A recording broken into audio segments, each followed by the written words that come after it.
नमस्कार साथियों, कैसे हो आप लोग। उम्मीद करता हूँ आप अच्छे होंगे, स्वस्थ होंगे, कुशल मंगल होंगे। और मुझे उम्मीद है कि आपकी यूपीएसआई की तैयारी एक जबरदस्त तरीके से चल रही होगी।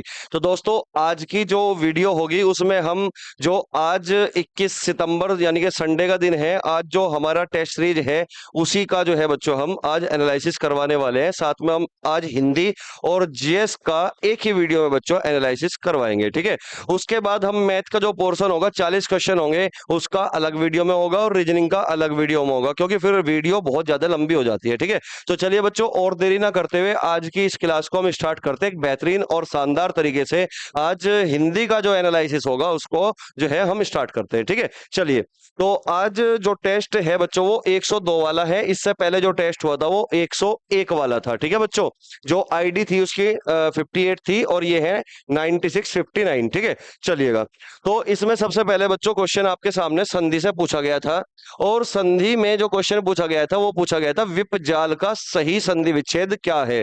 तो विपजाल का सही संधि विच्छेद होगा ए ऑप्शन, यानी कि विपत्त जाल। क्या होगा बच्चों? विपत्त जाल, ठीक है बच्चों। चलिएगा, अब अगर मैं बात करता हूं संधि की, तो भाई संधि तीन प्रकार की होती है। संधि कितने प्रकार की होती है? तीन प्रकार की होती है, यानी कि एक तो होगी आपकी स्वर संधि, एक होगी आपकी व्यंजन संधि, और एक होगी आपकी विसर्ग संधि, ठीक है। स्वर संधि मतलब टोटल 5 प्रकार की स्वर संधि होती है, यानी कि हिंदी में कुल स्वरों की संख्या 11 होती है। तो किन्हीं भी दो स्वरों के मेल से जो विकार उत्पन्न होता है उसी को हम स्वर संधि यहां पर बोलते हैं, ठीक है। व्यंजन संधि की बात अगर मैं करता हूं बच्चों, तो व्यंजन संधि का मतलब क्या होगा कि व्यंजन के साथ अगर स्वर का मेल हो तो भी व्यंजन संधि बनती है, और व्यंजन के साथ अगर व्यंजन का ही मेल होता है तो भी हमारी व्यंजन संधि बनती है, ठीक है। और अगर मैं बात करता हूं बच्चों विसर्ग संधि की, तो विसर्ग के बाद या तो स्वर का मेल होगा या फिर व्यंजन का मेल होगा। और ये क्वेश्चन बच्चों यूपी ट्रिपल एससी के एग्जाम में पूछा भी जा चुका,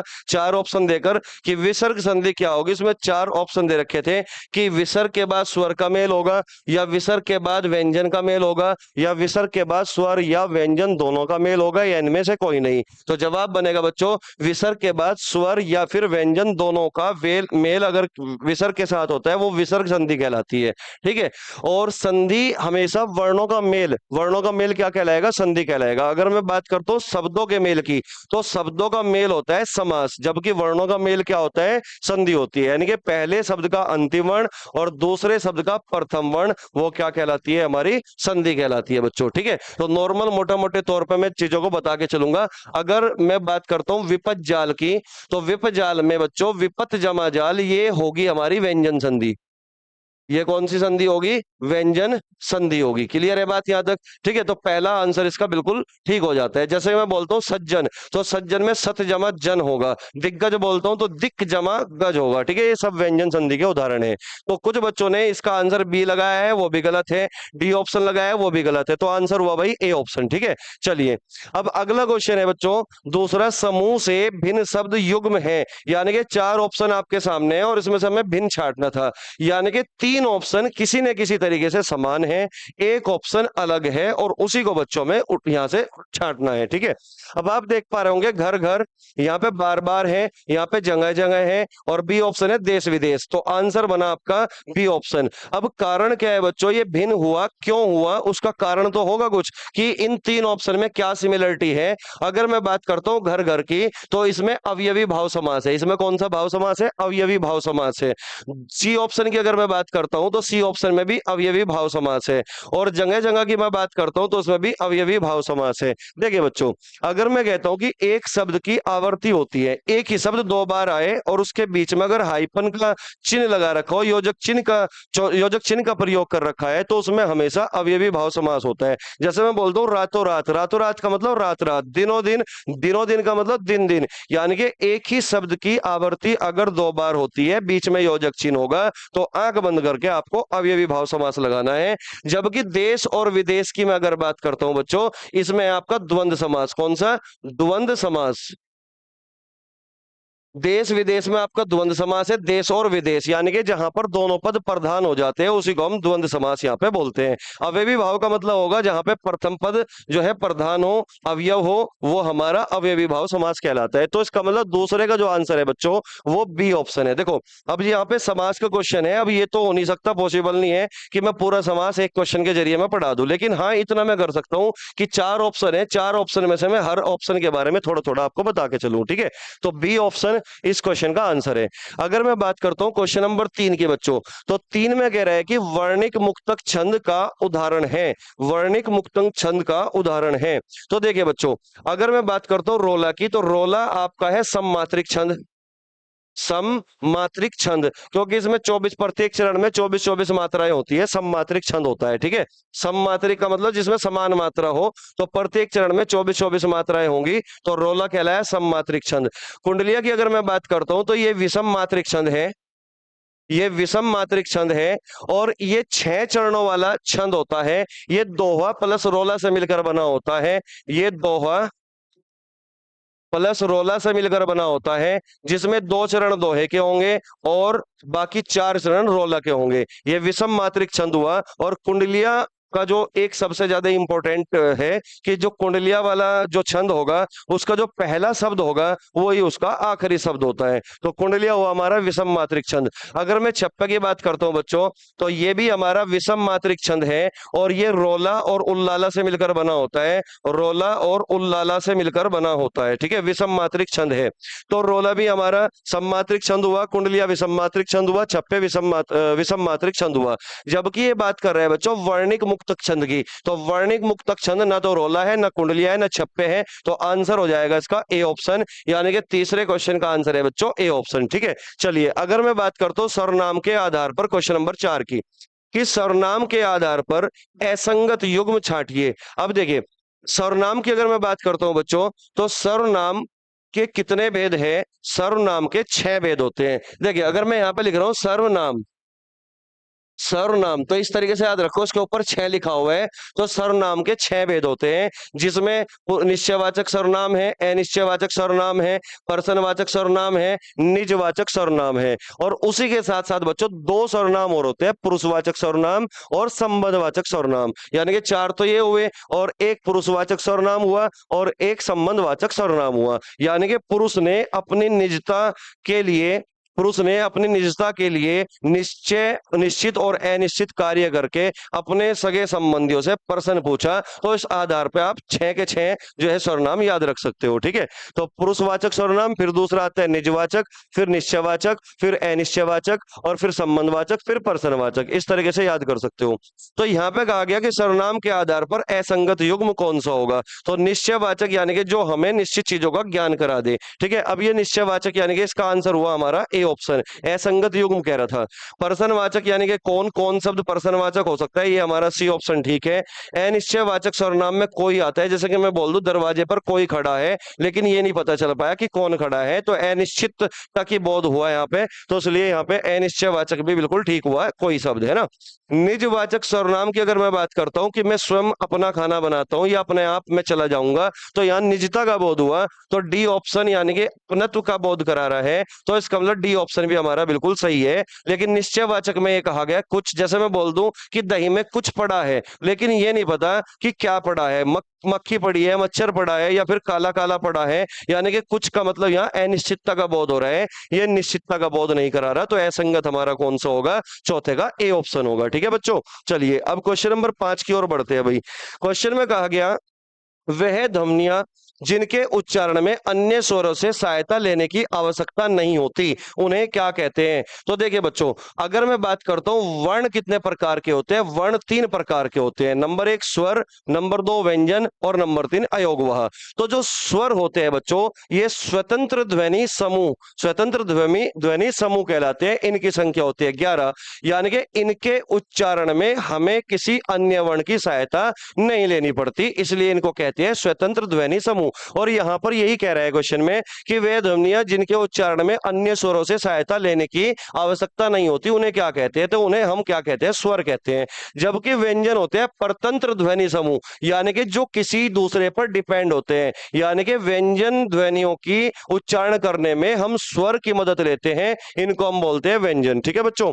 अब संयुक्ताक्षर, संयुक्त स्वर भी होते हैं और संयुक्त व्यंजन भी होते हैं। संयुक्त स्वर की संख्या जिसको हम बोलते हैं विजातीय स्वर। विजातीय स्वर बच्चों हमारे चार होते हैं। कौन कौन से होते हैं मैं यहां लिख भी देता हूं।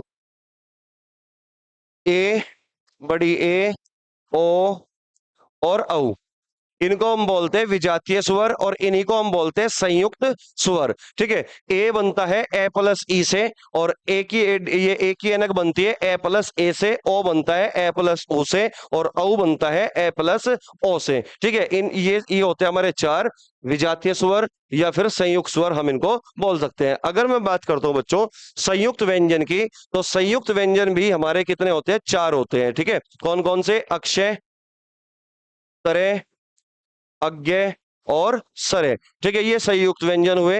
ये आधा के और से, षटकोण वाला से से, और ये आधा ते और रे से, ये आधा जय और अइया से, और ये सलजम वाला आधा से और रे से मिलकर बना होता है। ठीक है। तो आंसर हुआ इसका हमारा ए ऑप्शन। ठीक है। अगर मैं क्वेश्चन नंबर 6 की बात करता हूं कि कर्म वाच्य का उदाहरण है, कर्म वाच्य का उदाहरण है। अब बात को समझिए, मैं थोड़ा सा बड़ा कर देता हूं भाई इसको।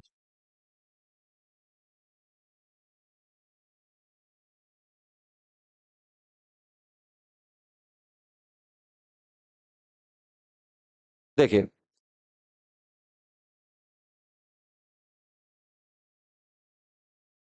कर्म वाच्य का उदाहरण है, क्वेश्चन नंबर 6 पे बच्चों हम आ चुके हैं।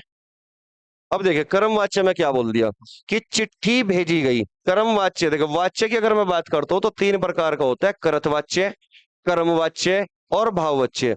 ठीक है। तो कर्म वाच्य में क्या होगा, जिसमें क्रिया कर्म के अनुसार, यानी कि क्रिया का लिंग वचन कर्म के अनुसार प्रयुक्त होता है, यानी कि कर्म की प्रधानता होती है, उसको हम कर्म वाच्य कहते हैं। और इसमें केवल सकर्मक क्रिया का प्रयोग किया जाता है। ठीक है। अगर मैं बात करता हूं कृत वाच्य की, तो कृत वाच्य में क्या होगा, कर्ता की प्रधानता होगी, यानी कि क्रिया का लिंग वचन कर्ता के अनुसार प्रयोग होता है, कर्ता की प्रधानता होती है, और इसमें सकर्मक और अकर्मक दोनों प्रकार की क्रियाओं का प्रयोग किया जाता है। ठीक है। और अगर मैं भाववाच्य की बात करता हूं, तो भाववाच्य में भाव की प्रधानता होगी, न कर्ता की प्रधानता होती है और न ही कर्म की प्रधानता होती है। यहाँ पे भाव की प्रधानता होती है और यहाँ पर मोस्टली असमर्थता दिखाई जाती है। अब इस क्वेश्चन में पूछ रहा है कि कर्म वाच्य का उदाहरण क्या है, चिट्ठी भेजी गई, तो भेजी ये क्रिया है और चिट्ठी यहाँ पे कर्म है, यानी कि क्रिया का जो लिंग वचन हुआ इस्तेमाल वो चिट्ठी के अनुसार हुआ,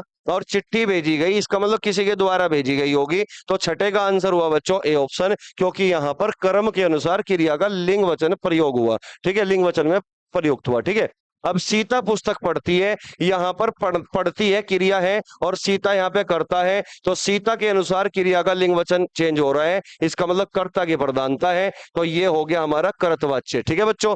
किरण कुर्ता पहनती है, तो इसमें भी क्या होगा बच्चों, कर्तवाच्य होगा। मोहन घर जा रहा है, इसमें भी क्या होगा, कर्तवाच्य होगा। तो छठे में ए ऑप्शन, जिसमें कर्म की प्रधानता है और क्रिया का लिंग वचन कर्म यानी कि चिट्ठी के अनुसार प्रयोग हुआ है, और चिट्ठी भेजी गई मतलब किसी के द्वारा भेजी गई, स्वयं तो नहीं गई होगी अपने आप। ठीक है। तो कर्म वाच्य है हमारा ए ऑप्शन।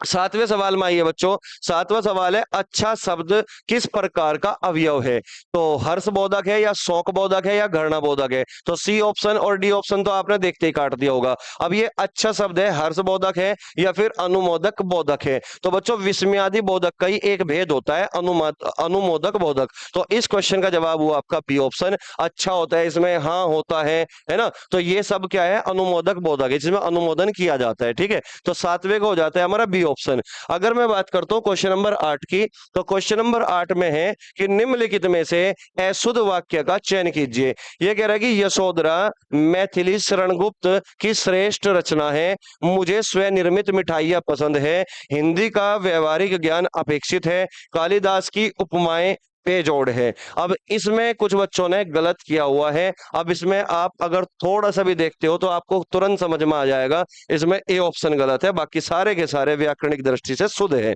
अब इसमें क्या गलत है, इसमें श्रेष्ठ गलत है, जबकि श्रेष्ठ नहीं होता प्यारे दोस्तों, श्रेष्ठ होता है। क्या होता है? श्रेष्ठ होता है। यहाँ पे ठे होगा, यहाँ पे इसने टे लगा रखा है, इसलिए ये गलत हुआ। आठवें का क्या होगा बच्चों? ए ऑप्शन होगा। ठीक है, चलिए नौवे क्वेश्चन की ओर बढ़ते हैं बच्चों। अब क्वेश्चन नंबर 9 पे आइए बच्चों।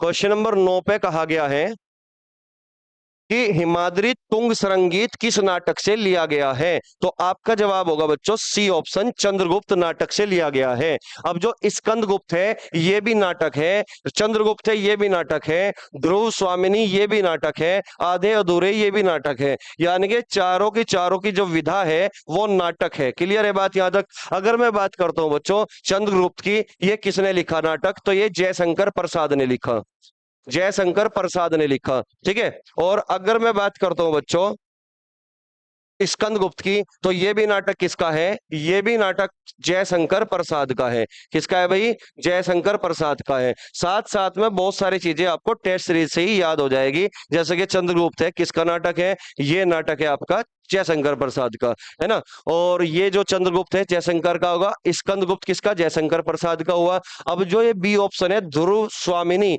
ये भी अपने आप में नाटक है और बहुत ज्यादा इंपॉर्टेंट है। ठीक है बच्चों, तो ध्रुव ध्रुव स्वामिनी ये भी किसका नाटक हुआ? जयशंकर प्रसाद का नाटक हुआ। अब ये इंपॉर्टेंट क्यों है मैं बता देता हूं, क्योंकि ये जयशंकर प्रसाद का अंतिम कृति थी, अंतिम नाटक था। ये बात आपको याद रखना है। क्वेश्चन बन सकता है कि चार विकल्प देगा, बोल देगा कि बताइए जयशंकर प्रसाद का निम्न में से कौन सा नाटक अंतिम था, तो आपको याद रखना है ध्रुव स्वामिनी ये जयशंकर प्रसाद का अंतिम नाटक है। और आधे अधूरे ये भी बहुत ज्यादा इंपॉर्टेंट है बच्चों। आधे अधूरे नाटक किसका है? ये मोहन राकेश का है। किसका है बच्चों? मोहन राकेश का है। मोहन राकेश का नाटक है आधे अधूरे। कई बार बच्चों ये पूछा जा चुका है कि ये किसका नाटक है? मोहन राकेश का है। क्वेश्चन नंबर 10 पे आइए बच्चों। साधु की स्त्रीलिंग शब्द क्या होगा? तो साधु का स्त्रीलिंग क्या होगा? साध्वी होगा। मोस्टली सभी बच्चों ने बिल्कुल सही जवाब दिया कि साधु का स्त्रीलिंग शब्द क्या होगा? साध्वी होगा। ठीक है, अब अगर बात करता हूं मैं क्वेश्चन नंबर 11 की, तो क्वेश्चन में कहा गया है बच्चों कि दिए गए शब्द युग्म का सही शब्द युग्म ज्ञात कीजिए। ये लक्ष्य है और ये लक्ष्य है। लक्ष्य का मतलब होता है एम, यानी कि उद्देश्य। तो केवल चार ऑप्शन में से तुम्हें सबसे पहले एलिमिनेशन लगाना था। उद्देश्य कौन सा होगा? ये तो उद्देश्य हो गया, उद्देश्य नहीं है ना। झगड़ा ये भी गलत हो गया, ये उद्देश्य हो गया, यानी कि बी डी और सी तो आपने तुरंत काट दिया। ये उद्देश्य लिखा हुआ है और लक्ष्य का मतलब होता है लाख, तो इसका मतलब आंसर हुआ आपका 11वें का ए ऑप्शन। क्लियर है बात यहां तक? 11वें का ए ऑप्शन। ठीक है, अब नेक्स्ट क्वेश्चन की ओर बढ़ते हैं बच्चों। क्वेश्चन नंबर 12 पे आइए। अब देखिए क्वेश्चन नंबर जो 12 है बच्चों, इसका आंसर क्या होगा? देखिए क्वेश्चन नंबर 12 कह रहा है कि पर उपसर्ग से बना शब्द निम्न में से कौन सा है? प्रधीन, यह है प्रधीन, यह है परधीन और यह है प्राधीन, यह है प्राधीन। ठीक है, पहली बात तो ये व्याकरण की दृष्टि से ए और सी दोनों ऑप्शन गलत हुए। परधीन कोई शब्द नहीं होता, है ना, और ये परधीन भी कोई शब्द नहीं है, ये प्रधीन भी कोई शब्द नहीं है। ठीक है, ए और सी तो हमने तुरंत काट दिए। अब मैं अगर बात करता हूं प्राधीन की और यहाँ पे प्राधीन की, कि दोनों में से कौन सा शब्द पर उपसर्ग से बना है, तो बना है बच्चों डी ऑप्शन। इस प्राधीन में बच्चों परे उपसर्ग होगा। कौन सा होगा? इस प्राधीन में कौन सा उपसर्ग होगा? परे उपसर्ग होगा। ठीक है, लेकिन अगर मैं बात करता हूं इस प्राधीन की, तो इसमें बच्चों उपसर्ग होगा आपका पर जमा अधीन, यानी कि मूल शब्द इसमें कौन सा होगा? अधीन शब्द होगा। ठीक है ना, तो पर जमा अधीन यानी कि जो किसी दूसरे पर डिपेंड हो, जो परतंत्र हो, ठीक है, जो किसी के अधीन हो, उसी को बोलते हैं अधीन। ठीक है, पराधीन। तो डी ऑप्शन हो गया हमारा इसका जवाब। अंतर शब्द से आशय है गुण का, भीतर का, पत्र का या उपयुक्त सभी। देखो पत्र के बारे में आप लोग जानते हो कि पत्र का मतलब होता है चिट्ठी, खत, चिट्ठी या फिर खत होता है। ठीक है, जब मोबाइल का जमाना नहीं था तब यही चलता था। ठीक है, और गुण की अगर मैं बात करता हूँ, गुण का मतलब होता है विशेषता, विशेषता या किसी की क्या खूबी है, कोई आदमी भला है कि बुरा है, तो ये गुण के बारे में बताएगा, तो इसका मतलब ये हुआ अंतर का मतलब गुण और पत्र तो हो नहीं सकता। तो अगर नहीं हो सकता तो आंसर डी भी कटेगा, बी भी कटेगा और सी भी कटेगा। ठीक है, तो आंसर हुआ भाई भीतर का या फिर अंदर का, है ना, भीतर का या फिर अंदर का। अंतर का मतलब क्या होगा, भीतर का या फिर अंदर का। ठीक है, तो बात एक ही होगी, भीतर का अंदर का। तो 13वें का आंसर हुआ बच्चों ए ऑप्शन। ठीक है, उम्मीद करता हूं यहां तक चीजें क्लियर हो पा रही होगी। ठीक है, चलिए अगले सवाल पे चलते हैं भाई। हमने कर लिया अभी कौन से सवाल, कितने 13 सवाल कर लिए। देखिए क्वेश्चन नंबर हम 14 पे आ चुके हैं बच्चों। Question number 14। अब देखिए यहाँ पे क्वेश्चन नंबर 14 में क्या कहा गया है। क्वेश्चन नंबर 14 कह रहा है कि पल्लव किसकी रचना है। सबसे पहले मैं आपसे पूछना चाहता हूं कि पल्लव जो है ये किस विधा की रचना होगी। नाटक होगा, उपन्यास होगा या कविता होगी। ठीक है, तो आपको याद रखना है कि जो पल्लव है ये कविता है। ये क्या है, कविता है। किसकी रचना है, सुमित्रा नंदन पंत की रचना है। ये याद रखना है कि पल्लव किसकी रचना होगी, सुमित्रा नंदन पंत की रचना होगी। और ये क्या है, ये कविता है। किस विधा की रचना है, कविता है। ठीक है, क्वेश्चन नंबर 15 पे आइए। कह रहा है कि रियंद नदी साबरमती नदी से निकलती है। इस वाक्य में रियंद नदी में कौन सा कारक है, ये सवाल में आपसे पूछा गया है। ठीक है, करण कारक होगा या संबंध कारक होगा या अपादान कारक होगा या संप्रदान कारक होगा। अगर मैं बात करता हूं कारकों की, तो कारकों की संख्या होती है बच्चों 8। ठीक है, कर्ता ने कर्म को करण से संप्रदान के लिए, ये सब टोटल कितने हैं, 8 है। ठीक है, अब अगर मैं बात करता हूं इस सवाल में कौन सा कारक होगा, तो रियंद नदी साबर नदी से निकलती है। इसका मतलब जो रियंद नदी है ये साबर नदी से निकलती है, मतलब अलगाव का भाव यहां पे आ चुका है। अलगाव का भाव यहां पे आ चुका है, अलग होने का भाव यहां पे आ चुका है। और जहां अलगाव या अलग होने के भाव हो तो वहां पर हमेशा कौन सा कारक होता है, सी ऑप्शन, यानी कि अपदान कारक होता है। करण कारक की जो विभक्ति होती है वो क्या होगी, से होगी। और इसको हम बोलते हैं क्रिया का साधन। क्रिया का साधन। जैसे मैं बोल दूं कि राम ने रावण को तीर से मारा, तो यहाँ पे मारने का जो साधन हुआ वो तीर हुआ। तो यहाँ पे कर्ण का काम कौन करेगा, तीर करेगा। क्लियर है बात यहां तक। संबंध कारक की अगर मैं बात करता हूं तो इसकी विभक्ति होगी का, के, की, रा, रे, री, ना, ने, ना ने नहीं छोड़ो, का, के, की, रा, रे, री, ये इतना याद रखना है आपको। ठीक है, अपदान कारक की जो विभक्ति होगी बच्चों ये से होगी, लेकिन यहाँ पे क्या होगा, अलगाव का भाव होगा। अलगाव का भाव होगा, अलग होने का भाव होगा। जैसे मैं बोल दूं कि पेड़ से पत्ता गिरा, तो इसका मतलब पत्ता पेड़ से टूट के अलग हो गया, अलगाव का भाव हो गया। संप्रदान कारक की जो विभक्ति होती है वो के लिए होती है, या फिर को का भी हम इस्तेमाल यहाँ पे करते हैं। संप्रदान कारक का मतलब होता है कि किसी के लिए कुछ किया जाए या किसी को कुछ दिया जाए। जहां पर भी किसी को कुछ देने की बात होगी, जैसे मैं बोल दूं राजा अपने जो भी कर्मचारी होंगे, जो भी सेवक होंगे, राजा अपने सेवकों को कंबल देता है, इसका मतलब यहाँ पे सेवकों के लिए कुछ किया गया है, तो वहां पे संप्रदान कारक होगा। ठीक है बच्चों, तो इस क्वेश्चन का आंसर हो जाता है अपदान कारक। ठीक है, क्वेश्चन नंबर 16 की अगर मैं बात करता हूं बच्चों, आनुषंगिक का मतलब क्या होता है, सबसे पहले आपको यह पता होना चाहिए, उसी आधार पे आप जो है अपना आंसर दे सकते हो। आनुषंगिक के विलोम शब्द का चयन करें। आनुषंगिक का मतलब होता है बच्चों जो गौण होता है, जो अप्रधान होता है। तो इसका विलोम शब्द हमें बताना है। तो प्रमुख का मतलब क्या होगा बच्चों, प्रमुख का मतलब होगा जो प्रधान होगा, जो प्रमुख होगा, मुख्य होगा। तो इसका मतलब विलोम शब्द क्या होगा, इसका 16वें का आनुषंगिक का प्रमुख होगा। क्योंकि आनुषंगिक का मतलब क्या होगा, जो गौण होता है यानी कि अप्रधान होता है। तो इसका विलोम शब्द क्या होगा, जो प्रधान होगा, जो मुख्य होगा। तो आंसर क्या बनेगा आपका, ए ऑप्शन। अगर मैं बात करता हूं बच्चों निरामिष की, निरामिष का अर्थ होता है बच्चों जो मांस से युक्त हो, जो मांस से युक्त हो, यानी कि मांसाहारी की मैं बात कर रहा हूं। ठीक है ना, सॉरी, निरामिष का मतलब है जो मांस से युक्त ना हो, मतलब जो शाकाहारी हो। ये निरामिष है, मैं सामिष सोच लिया था। ठीक है ना, जो शाकाहारी हो, जो शाकाहारी हो, जो मांस का सेवन ना करता हो, जिसमें मांस ना हो। ठीक है, तो इसका विलोम शब्द क्या होगा, इसका विलोम शब्द होगा सामिस या फिर आमिष। ठीक है, आमिष। सामिस या आमिष निरामिष का विलोम शब्द होगा। निरामिष का मतलब जो मांस से युक्त ना हो, जिसमें मांस ना हो, जो शाकाहारी हो। ठीक है। विमुख का मतलब क्या होता है बच्चों? विमुख यानी कि इसने तो मेरे से विमुख यानी कि मुंह फेर लिया था, तो इसका मतलब इसका विलोम शब्द क्या होगा? उन्मुख होगा। उन्मुख इसका विलोम शब्द बनेगा। ठीक है। अल्पजीवी का मतलब होता है जो कम समय के लिए जीता हो। ठीक है। तो इसका विलोम शब्द क्या होगा? दीर्घजीवी।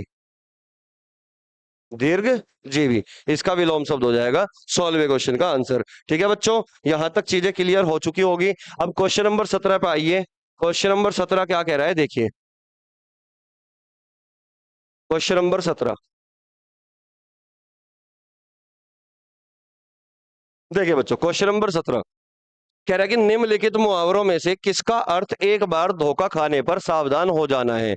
चोर की दाढ़ी में तिनका, या नदी में रहकर मगर से बैर करना, या न नोन मन तेल होगा न राधा नाचेगी, या दूध का जला छाछ भी फूक फूक कर पीता है। तो ये कह रहा है कि निम्नलिखित में से किसका अर्थ है कि एक बार धोखा खाने पर सावधान हो जाना, है ना? तो दूध का जला छाछ भी फूक फूक कर पीता है, तो इसका आंसर हुआ हमारा डी ऑप्शन। हर बच्चे का ये लगभग सही था आंसर। ठीक है। चोर की दाढ़ी में तिनका यानी कि जो अपराधी होता है उस पर हमेशा क्या होता है? शंका बनी रहती है। ठीक है।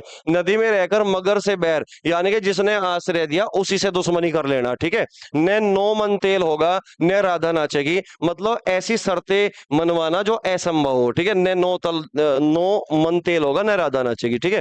क्वेश्चन नंबर 18 पे आइए। दिए गए वाक्यांश के लिए उचित शब्द का चयन कीजिए। वीर पुत्र को जन्म देने वाली स्त्री, वीर पुत्र को जन्म देने वाली स्त्री, तो क्या होगा? माता होगी, या वसुंधरा होगी, या जननी होगी, या वीर प्रसू होगी। तो जवाब हुआ आपका वीर प्रसू। देखो, वीर का मतलब होता है साहसी बहादुर, है ना? प्रसू का मतलब होता है कि प्रसू का मतलब होता है कि जो जन्म देती है स्त्री, है ना? जो वीर पुत्र को जन्म देती है यानी कि उत्पन्न करती है, जो जनती है। ठीक है बच्चों। तो इसका आंसर होगा जन्म देने वाली यानी कि जननी, है ना? जो जन्म देने वाली स्त्री होगी वीर पुरुष को। ठीक है। तो डी ऑप्शन इसका बिल्कुल सही जवाब हुआ। ठीक है। क्वेश्चन नंबर 19 की अगर मैं बात करूं कि निम्नलिखित में से किसने शांत रस को भी नाटक में अनुभव योग्य माना है? सबसे पहले अगर मैं बात करता हूं शांत रस का स्थायी भाव क्या होगा? शांत रस का स्थायी भाव होता है निर्वेद, है ना? जिसने अपनी इंद्रियों को जीत लिया हो। ठीक है। भरत मुनि के अनुसार रसों की संख्या बच्चों केवल 8 ही रखी गई है। पहले ये जो हमारा शांत रस था, ये रसों की श्रेणी में नहीं आता था, भरत मुनि की श्रेणी में नहीं आता है। लेकिन फिर इसको जो है रखा गया शांत रस को जो है रसों की संख्या में। और ये कह रहा है कि किसने शांत रस को नाटक में अनुभव योग्य माना है, तो उनका नाम है उद्भट। क्या है बच्चों? उद्भट, यानी कि बी ऑप्शन इस क्वेश्चन का आंसर हो जाएगा। ठीक है। चलिएगा अगले क्वेश्चन की ओर बढ़ते हैं भाई। अगला क्वेश्चन है बच्चों हमारा ये पैराग्राफ।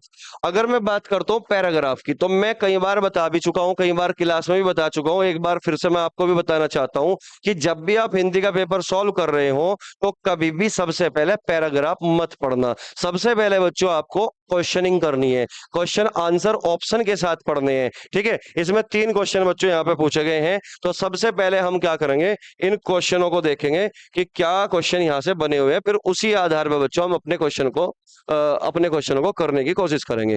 ठीक है। तो सबसे पहले बच्चों यहां से ये क्वेश्चन बना हुआ है, इसको थोड़ा सा मैं बड़ा कर देता हूं।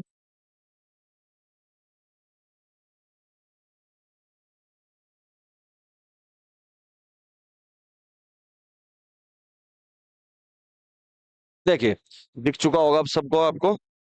देखिए यहाँ पे ये क्वेश्चन बना हुआ है, सबसे पहला ये वाला। लड़कपन में बालकों का ध्यान किससे आकर्षित होता है? लड़कपन में बालकों का ध्यान किससे आकर्षित होता है? ठीक है। सत्संग से, या कथा प्रवचन से, या सिनेमा से, या भद्दे फोड़ गीत से, फुलड़ गीत से। ठीक है। क्वेश्चन नंबर 21 में कहा गया है आध्यात्मिक उन्नति से में बाधक होती है अच्छे लोगों की संगति से, बुरे लोगों की संगति से, संतों की संगति से, या भक्तों की संगति से। क्वेश्चन नंबर 22 में पूछा गया बच्चों बुरी बातों का चित्त पर प्रभाव पड़ने से क्या होता है? बुरी बातों का चित्त पर प्रभाव पड़ने से क्या होता है? स्वास्थ्य का क्षय, या मानसिक संताप, या पवित्रता का नाश, या बुद्धि का ह्रास। तो जैसे ही आपने ये पढ़ा, ठीक है, क्वेश्चन पढ़े, तो आप यहाँ पे सबसे पहले क्या करोगे, इसको पढ़ना स्टार्ट करोगे, और फिर जहां पे भी आपको काम की बात लगेगी उसको क्या कर लोगे बच्चों, आप उसको एकदम से फिर अंडरलाइन कर लोगे, ताकि आप बिल्कुल सही आंसर दे पाओ। ठीक है। देखिए क्वेश्चन में इसमें पैराग्राफ में कहा गया कुसंग का ज्वर सबसे भयानक होता है, यह केवल नीति और सद्वृत्ति का ही नाश नहीं करता बल्कि बुद्धि का भी क्षय करता है। किसी युवा पुरुष की संगति किसी युवा पुरुष की संगति किसी युवा पुरुष की संगति यदि बुरी होगी तो वह उनके पैरों में बंधी चक्की के समान होगी जो उसे दिन दिन अवनति के गड्ढे में गिराती जाएगी। यदि अच्छी होगी तो सहारा देने वाली बाहु के समान होगी जो उसे निरंतर उन्नति की ओर उठाती जाएगी। इंग्लैंड के एक विद्वान को युवावस्था में राज दरबारियों में जगह नहीं मिली, इस पर जिंदगी भर वह अपने भाग्य को सराहता रहा। बहुत से लोग तो इसे अपना बड़ा भारी दुर्भाग्य समझते, पर वह अच्छी तरह जानता था कि वहां पर बुरे लोगों की संगति में पड़ता जो उसकी आध्यात्मिक उन्नति में बाधक होती। देखो यहाँ पे लिखा हुआ है बुरे लोगों की संगति में पड़ता तो उसकी आध्यात्मिक उन्नति में बाधक होते हैं। बहुत से लोग ऐसे होते हैं जिनके घड़ी भर के साथ से भी बुद्धि भ्रष्ट हो जाती है, क्योंकि उतने ही बीच में ऐसी ऐसी बातें कही जाती है जो कानून में नहीं न पड़नी चाहिए, जिस पर ऐसे प्रभाव पड़ते हैं जिससे उसकी पवित्रता का नाश होता है। ठीक है, बुराई अटल भाव धारण करके बैठती है, बुरी बातें हमारी धारणा में बहुत दिनों तक टिकती है। इस बात को प्राय सभी लोग जानते हैं कि भद्दे व फोड़ गीत जितनी जल्दी ध्यान पर चढ़ते हैं। देखो यहाँ पे लिखा हुआ है भद्दे व फोड़ गीत जितनी जल्दी ध्यान पर चढ़ते हैं उतनी जल्दी कोई गंभीर या अच्छी बात नहीं।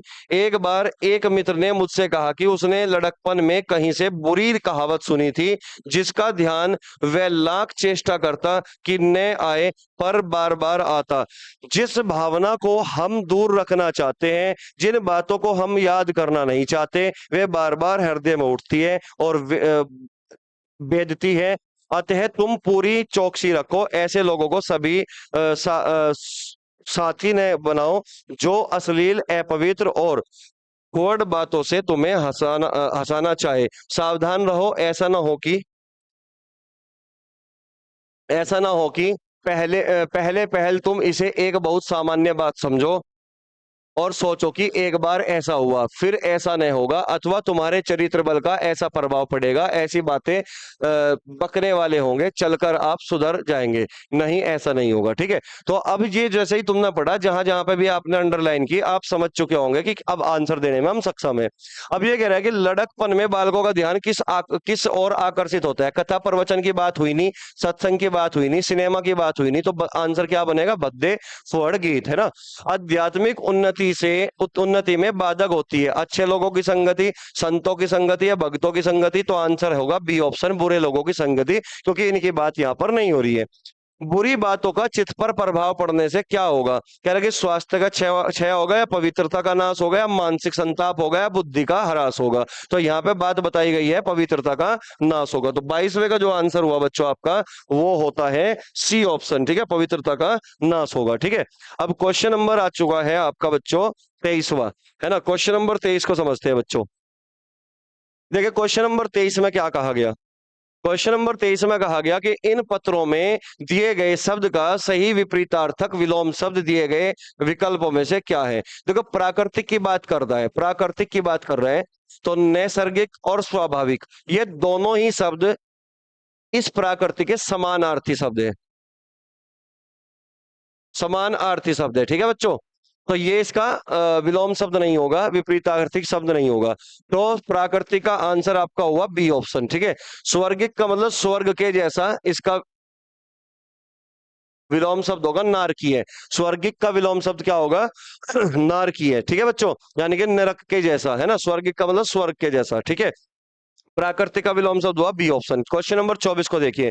चिर और चीर शब्द युग्मों का अर्थ होता है ना। पराकाष्ठा या चमड़ा, या बहुत समय तक, या वस्त्र, सफेद मुस्कान, या युद्ध काल। तो चीर का मतलब होता है बच्चों वस्त्र, और चिर का मतलब होता है मतलब बहुत समय तक, है ना। तो आंसर क्या बनेगा? बी ऑप्शन बनेगा। ठीक है, चलिए क्वेश्चन नंबर 25 पाइए। कौन सी भाषा मध्य भारतीय आर्य भाषा काल की नहीं है? अपभ्रंश, पाली, प्राकृत, या फिर संस्कृत।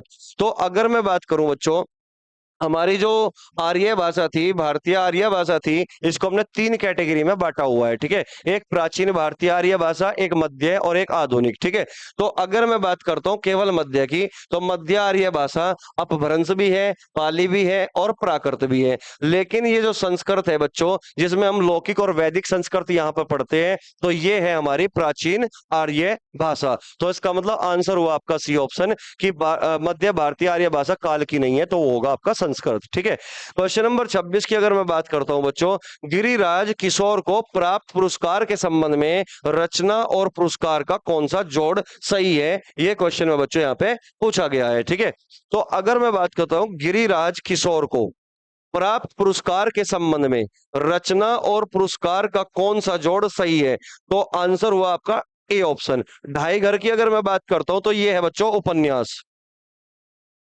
ये क्या है? उपन्यास है। और साहित्य अकादमी पुरस्कार इनको दिया गया था बच्चों 1992 में। कब दिया गया था? 1992 में। ठीक है, अब यहां से बच्चों एक मैं दो क्वेश्चन के बारे में और बताऊंगा जो इंपॉर्टेंट है। अगर आपसे पूछते हैं हिंदी साहित्य अकादमी अकादमी की जो शुरुआत हुई, स्थापना हुई, कब से हुई, तो आपको ये याद रखना है, हिंदी साहित्य अकादमी की जो शुरुआत हुई वो 1954 से हुई। 1954 के बाद अगर मैं बात करता हूं 1955 में, 1955 में, तो 1955 में बच्चों एक बहुत ही बढ़िया एक शख्सियत को जो है यहाँ पर पुरस्कार दिया गया था, साहित्य अकादमी पुरस्कार, जिनका नाम है माखनलाल चतुर्वेदी। और यह पूछा जा चुका है कई बार कि 1955 में किसको पुरस्कार दिया गया था, तो दिया गया था बच्चों माखनलाल चतुर्वेदी को। माखन लाल चतुर्वेदी, चतुर्वेदी 1955 में साहित्य अकादमी पुरस्कार किसको दिया? माखनलाल चतुर्वेदी। क्यों दिया? क्योंकि इनकी एक कविता थी हिम तरंगिणी। हिम तरंगिणी, तो हिम तरंगिणी के उपलक्ष्य में इनको साहित्य अकादमी पुरस्कार दिया गया था 1955 में। ठीक है बच्चों, यहां तक उम्मीद करता हूं यहां तक चीजें क्लियर हो चुकी होगी। ठीक है, चलिए अगले क्वेश्चन की ओर बढ़ते हैं। अगला क्वेश्चन आपका है क्वेश्चन नंबर 27। थोड़ा सा मैं ऊपर कर देता हूं। क्वेश्चन नंबर 27, बात को समझिए बच्चों। क्वेश्चन नंबर 27 में हमें बताया गया है कि दिए गए शब्द का उपसर्ग ज्ञात कीजिए। अपभ्रंश में कौन सा उपसर्ग होगा? तो अपभ्रंश में अप उपसर्ग होगा। उपसर्ग का मतलब जो शब्द मूल शब्द के पहले आकर शब्द के अर्थ में परिवर्तन ला दे, उसको उपसर्ग कहते हैं। यानी कि शब्द के प्रारंभ में लगते हैं उपसर्ग, है ना, और प्रत्यय लगते हैं शब्द के बाद में। ये बात याद रखनी है आपको। ठीक है, क्वेश्चन नंबर 28 पर आइए। कह रहा है कि निम्नलिखित प्रश्न में चार विकल्पों में से उस विकल्प का चयन करें जो दिए गए शब्द के सही संधि विच्छेद का विकल्प हो। अब लोकोक्ति की अगर मैं बात करता हूं बच्चों, लोकोक्ति में लोक जमा उक्ति होगा या लोक जमा उक्ति होगा, या लोक जमा ओक्ति होगा या लोक जमा उक्ति। तो डी ऑप्शन और सी ऑप्शन तो बिल्कुल गलत है। ठीक है ना, लोक जमा उक्ति ये भी गलत है। आंसर हुआ हमारा ए ऑप्शन। तो लोक जमा उक्ति इसका बिल्कुल सही होगा। तो इसमें से क में से ए निकाल लिया और इसमें से ऊ निकाल लिया, तो ए प्लस ऊ, ए प्लस ऊ क्या बनेगा? ये बनेगा बच्चों ओ। और जहां पे ओ बनता है यानी कि ये वाली मात्रा आती है या फिर ये वाली मात्रा आती है, वहां पे कौन सी संधि होती है? वहां पे गुण संधि होती है। यानी कि लोकोक्ति में गुण संधि है जो स्वर संधि का भेद है। तो आंसर हुआ आपका ए ऑप्शन। ठीक है, अब क्वेश्चन नंबर 29 को देखिए। दिए गए वाक्य के किस भाग में त्रुटि है? विशाल ने एक नए मोबाइल खरीदा है, ये क्वेश्चन में बच्चों यहाँ पर पूछा गया था। ठीक है, तो विशाल ने एक नए मोबाइल खरीदे, मोबाइल एक है, तो यहाँ पे नए नहीं आएगा बच्चों, यहाँ पे नया आएगा। तो विशाल ने एक नया मोबाइल खरीदा है, तो बी ऑप्शन में गलती है। ठीक है, क्वेश्चन नंबर 30 पर आइए।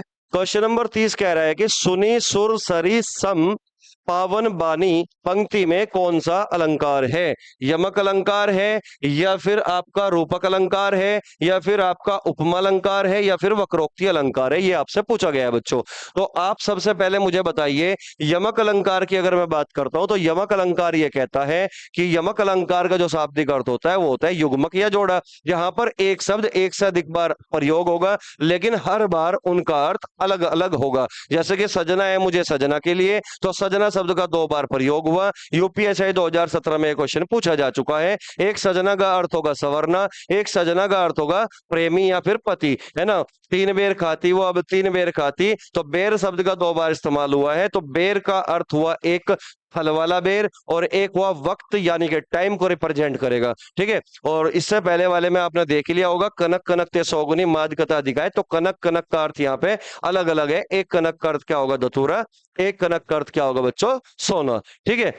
चलिए ये तो हुआ हमारे यमक अलंकार की बात। काली घटा का घमंड घटा, घटा शब्द 2 बार आएगा, तो यहाँ पे भी क्या होगा यमक अलंकार होगा। ये 4-5 मैंने एग्जाम्पल दिए तुम्हें, मोस्टली ये रिपीटेशन करते हैं, ठीक है, इसलिए इंपॉर्टेंट हो जाते हैं। तो इसमें कह रहा है कि सुनी सर सर सुनी सुर सरी सम पावन बानी, तो यमक अलंकार का तो कोई स्कोप इसमें है नहीं। अगर मैं बात करता हूं रूपक अलंकार की, तो रूपक अलंकार कहता है जहां पर उपमेय और उपमान को एक ही कर दिया जाए, जहां पर उपमेय और उपमान को एक ही कर दिया जाए। उपमेय का मतलब होता है जिसकी तुलना की जाए, उपमान का मतलब होता है वो फेमस चीज जिससे हम तुलना करते हैं, ठीक है। अब मैंने कहा मुख मानो चंद्रमा है, तो मुख मानो चंद्रमा है, तो यहाँ पे मानो जनु ऐसे शब्द होंगे, तो वो तो कहलाएगा उत्प्रेक्ष अलंकार, क्योंकि यहाँ पे उपमेय उपमेय और उपमान में अत्यधिक समानता होती है, संभावना होती है, तो जहां पे संभावना होती है वहां पे उत्प्रेक्ष अलंकार होता है। मुख मानो चंद्रमा है, वाचक शब्दों का इस्तेमाल होता है यहाँ पे, ठीक है बच्चों। तो जैसे कि मैं बात करता हूँ, एक पंक्ति बोलता हूँ, नीलमणि शैल पर आतप परियो प्रभात मानो, ये वाला जो शब्द है इसमें वाचक शब्द मानो का प्रयोग हुआ, बहुत फेमस जो है ये पंक्ति है, ठीक है।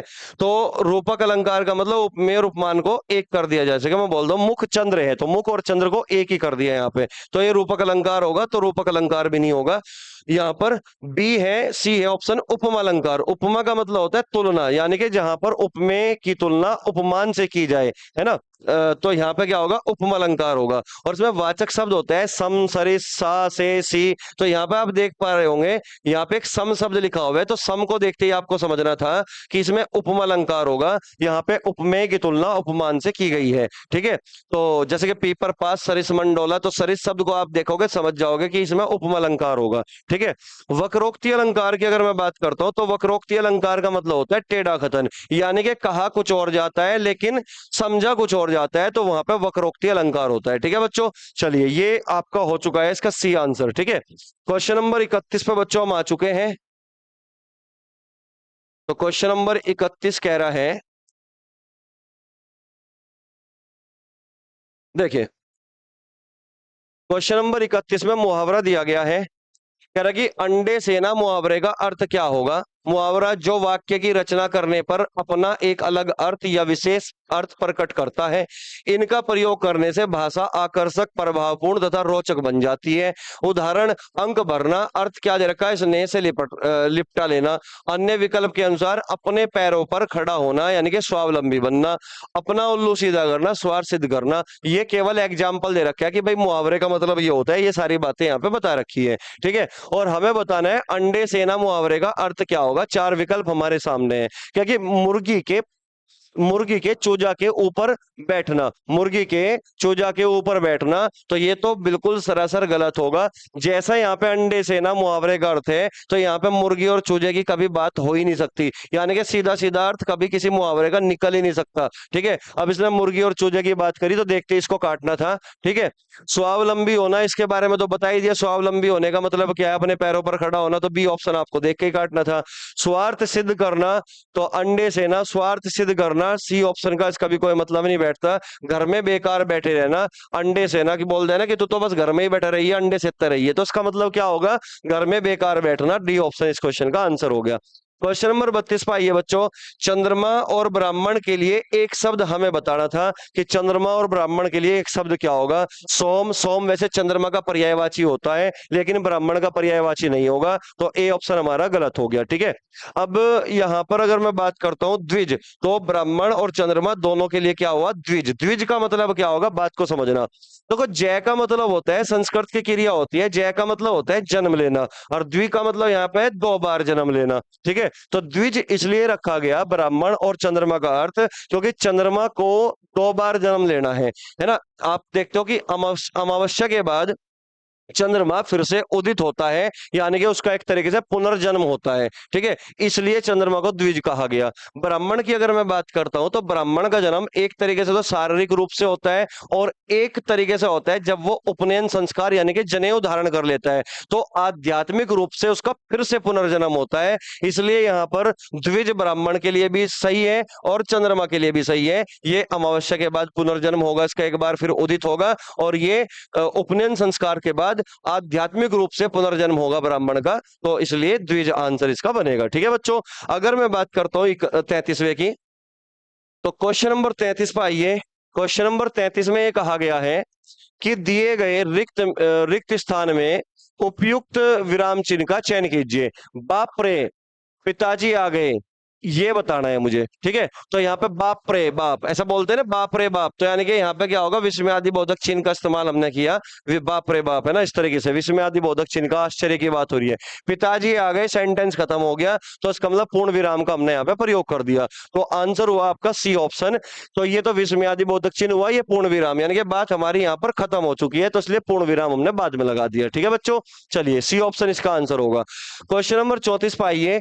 अच्छा तुम्हारी बात मान ली गई, इस वाक्य में विराम चिन्हों का प्रयोग कर वाक्य पूर्ण कीजिए। ठीक है, अभी अभी हमने पढ़ा था अच्छा शब्द अनुमोदक बोधक चिन्ह था, मतलब अनुमोदक बोधक है ना, विस्मयादि बोधक का ही भेद है ना, तो अच्छा विस्मयादि बोधक का भेद है, तो इसका मतलब उसके बाद क्या लगेगा बच्चों, यहाँ पे विस्मयादि बोधक चिन्ह जरूर लगेगा। तो यहाँ पे तो लग नहीं पाया, तो ए ऑप्शन हमारा गलत हो गया। यहाँ पे लग रहा है, यहाँ पे नहीं लग पाया, तो इसका मतलब डी ऑप्शन हमारा गलत हो गया। ठीक है, तो यानी कि अच्छा तुम्हारी बात मान ली गई, विराम चिन्हों का प्रयोग कर रहे हैं हम, तो यानी कि थोड़ा सा हल्का सा ठहराव को ही हम विराम बोलते हैं, यानी कि बात को स्पष्ट करने के लिए, कहने के लिए। ठीक है, अब ये कह रहा है कि अच्छा विराम चिन्ह का प्रयोग हुआ, फिर तुम्हारी बात कौमा यानी कि थोड़े समय के लिए रुकना, तुम्हारी बात मान ली गई, और यहाँ पे गया अच्छा तुम्हारी बात मान ली गई, तो इसका आंसर क्या बनेगा, बी ऑप्शन। यहाँ पे अल्प विराम का प्रयोग नहीं होगा। ठीक है बच्चों, चलिए बी ऑप्शन बिल्कुल सही है।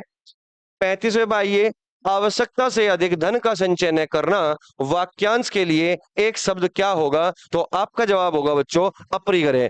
अपरिग्रह यानी कि जो आवश्यकता से अधिक धन का संचय नहीं करता, उसके लिए एक शब्द होता है अपरिग्रह। याद रखना, इंपॉर्टेंट क्वेश्चन है, याद रखना इस बात को, कई बार ये क्वेश्चन पूछा भी जा चुका है। ठीक है, अब अगर मैं बात करता हूं अपव्यय का मतलब क्या होता है, अपव्यय का मतलब वो होता है कि जो लोग बेकार का खर्च करते हैं, यानी कि जरूरत थी नहीं यहाँ पे खर्च करने की, लेकिन फालतू में खर्च करते रहते हैं, बेकार में खर्च करते हैं, व्यर्थ खर्च करते हैं, तो उसको बोलते हैं अपव्ययी, है ना।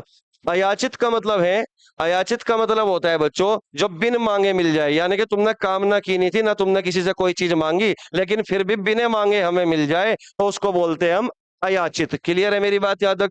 ठीक है, मितव्ययी का मतलब होता है जो कम खर्च करता हो, जो कम खर्च करता हो, मितव्ययी यानी कि कंजूस टाइप आदमी। तो मितव्ययी और अपव्ययी में बच्चा कई बार कंफ्यूज रहता है, तो इस बात को याद रखना। मितव्ययी का मतलब होता है कंजूस टाइप आदमी जो कम खर्च करता हो, और अपव्ययी का मतलब होता है जो फालतू का खर्चा करता रहता है, यानी कि जो मतलब जहां जरूरत भी नहीं थी वहां पर भी वो खर्च कर रहा, व्यर्थ में खर्च करना, इसको बोलते हैं अपव्ययी। ठीक है, अयाचित का मतलब जो बिन मांगे मिल जाए, और जो आवश्यकता से अधिक धन का संचय ना करता हो, वो अपरिग्रह इंपोर्टेंट हो गया। ठीक है, और ये भी पूछे जा चुके हैं बच्चों अपव्ययी और मितव्ययी, तो इसलिए दोनों को याद रखना है आपको। ठीक है, क्वेश्चन नंबर आता है आपका 36वां। क्वेश्चन नंबर 36 पे आइए बच्चों। क्वेश्चन नंबर 36 में कहा गया है किस शब्द का रूप बहुवचन में नहीं बदलता। अब नदी, नदी का तो बदलता है भाई, नदी का तो बदलता है, स्त्रीलिंग शब्द है नदी, और ये इकारांत है, तो क्या बनेगा नदियां, ऐसे हम बदल सकते हैं नदियां, ये बहुवचन में जा चुका है। आदमी, आदमियों को हम लिख सकते हैं आदमियों।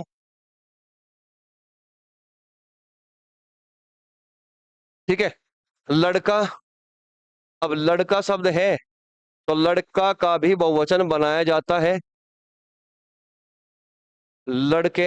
अब मैं आपसे एक बात पूछना चाहता हूं, यहाँ पे थोड़ा सा रोक के, एक मैंने लिखा ये वाला लड़का लड़के, और एक मैंने लिखा ये वाला लड़के, तो कौन सा सही होगा, याद रखना बच्चों, ये वाला सही होगा, ये वाला गलत होगा। यानी कि यहाँ पे हम नुक्ता का प्रयोग नहीं करते जब हम आकारांत पुल्लिंग शब्दों का बहुवचन बनाते हैं। एक बार मैं फिर से बोल रहा हूं कि जब हम आकारांत पुल्लिंग शब्दों का बहुवचन बनाते हैं तो हम लास्ट में नुक्ता का प्रयोग नहीं करते। ऊपर जैसे कि मैं बोलता हूं गधा शब्द है, अब गधा शब्द है, इसका अगर हमें बहुवचन बनाना है, ये आकारांत पुल्लिंग शब्द है, तो क्या बनेगा? गधे बनेगा। क्लियर है मेरी बात? लोटा शब्द है, लोटा आकारांत पुल्लिंग शब्द है, तो क्या बनेगा? लोटे बनेगा। क्लियर है मेरी बात? अब जैसे मैं यहाँ पे बोलता हूँ रात, जैसे मैंने यहाँ पे बोल दिया रात, अब रात शब्द है, ये स्त्रीलिंग एकारांत है, स्त्रीलिंग एकारांत है। ठीक है, तो इसमें जब हम बहुवचन बनाते हैं तो राते, यहाँ पे हम लगाते हैं बच्चों नुक्ते का प्रयोग करते हैं। ठीक है, जैसे मैं यहाँ पे लिख दूं आंख, आंख शब्द है, मेरी आंख यानी कि स्त्रीलिंग शब्द है और एकारांत स्त्रीलिंग शब्द है। जब इसका हम बहुवचन बनाते हैं तो क्या बनता है? आंखें। अब आंखें बने तो यहां पर लगेगा सड़के, सड़के, सड़क स्त्रीलिंग एकारांत है तो सड़के बनेगा, नुक्ता लगेगा। ठीक है, चलिए इतनी बात तो क्लियर हो चुकी होगी। तो इस सवाल में जल का हम बहुवचन नहीं बना सकते, तो डी ऑप्शन इस क्वेश्चन का आंसर होगा। क्लियर है बात यहां तक? चलिए अगले क्वेश्चन की ओर बढ़ते हैं बच्चों। पक्षी, शूद्र, घर के लिए कौन सा अनेकार्थी शब्द उचित है? तो जवाब होगा बच्चों ओक होगा। ठीक है, अब इनको आपको याद ही करने पड़ेंगे, इनकी कोई ट्रिक नहीं होती बच्चों। जैसे मैं आपको कहूं कि जो अंक शब्द है, भाई अंक का अनेकार्थी बताना है। अंक इसलिए बोला क्योंकि ये कई बार पूछा जा चुका। अंक शब्द का अनेकार्थी, भाई अंक का मतलब संख्या भी होता है, अंक का अनेकार्थिक गोद भी होता है। अब देखो गोद और अंक का तो कोई लेना देना नहीं है, लेकिन फिर भी अंक का मतलब गोद है। ठीक इसी प्रकार अगर मैं यहाँ पे बात करता हूं बच्चों, पक्षी के लिए ओक, शूद्र के लिए भी ओक और घर के लिए भी ओक, यानी कि तीनों का अनेकार्थी ओक होगा, तो सी ऑप्शन इसमें बेस्ट ऑप्शन होगा। ठीक है, चलिए क्वेश्चन नंबर 38 की मैं बात करता हूं बच्चों।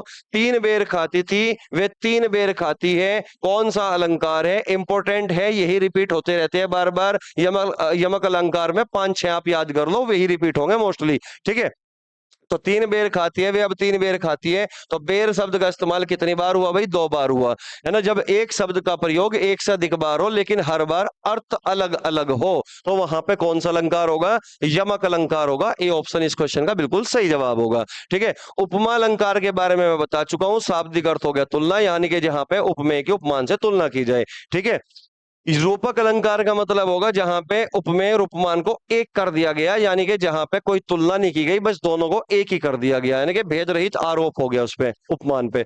विभावना अलंकार का मतलब होगा कि जैसे मैं बोल दूं बिन बादल बरसात, यानी कि बादल है नहीं और बरसात हो रही है, इसका मतलब बिना कारण के काम का हो जाना, उसी को क्या बोलते हैं? विभावना अलंकार बोलते हैं। जैसे कि मैं कहूँ आपने यूपीएसआई का फॉर्म फिल करा नहीं ना, पेपर देने के लिए गए, लेकिन पता नहीं इतनी पहुंच थी, इतनी सिफारिश थी कि तुम जो है सेलेक्ट हो गए यूपी पुलिस एसआई में, है ना। यानी कि एक तरीके से क्या होगा? बिना कारण के काम होना, यही हमारा विभावना अलंकार कहलाता है। डी ऑप्शन में हो गया ये, तो इस सवाल का आंसर हुआ हमारा ए ऑप्शन। ठीक है, क्वेश्चन नंबर 39 पे आइए।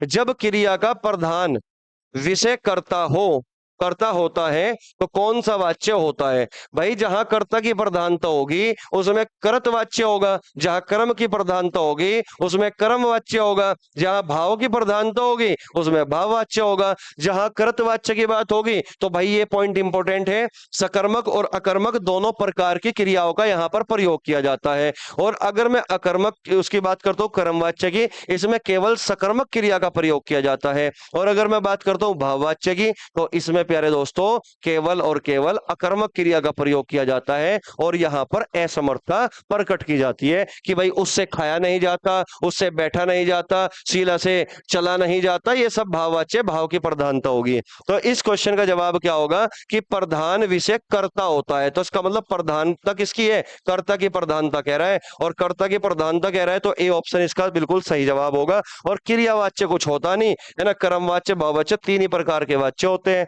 ठीक है, वाच्य का मतलब क्रिया का वो रूप जिससे हमें पता चले कि कर्ता की प्रधानता है या कर्म की प्रधानता है या फिर भाव की प्रधानता है। ठीक है, और उसका शाब्दिक अर्थ होता है वाच्य का कहना।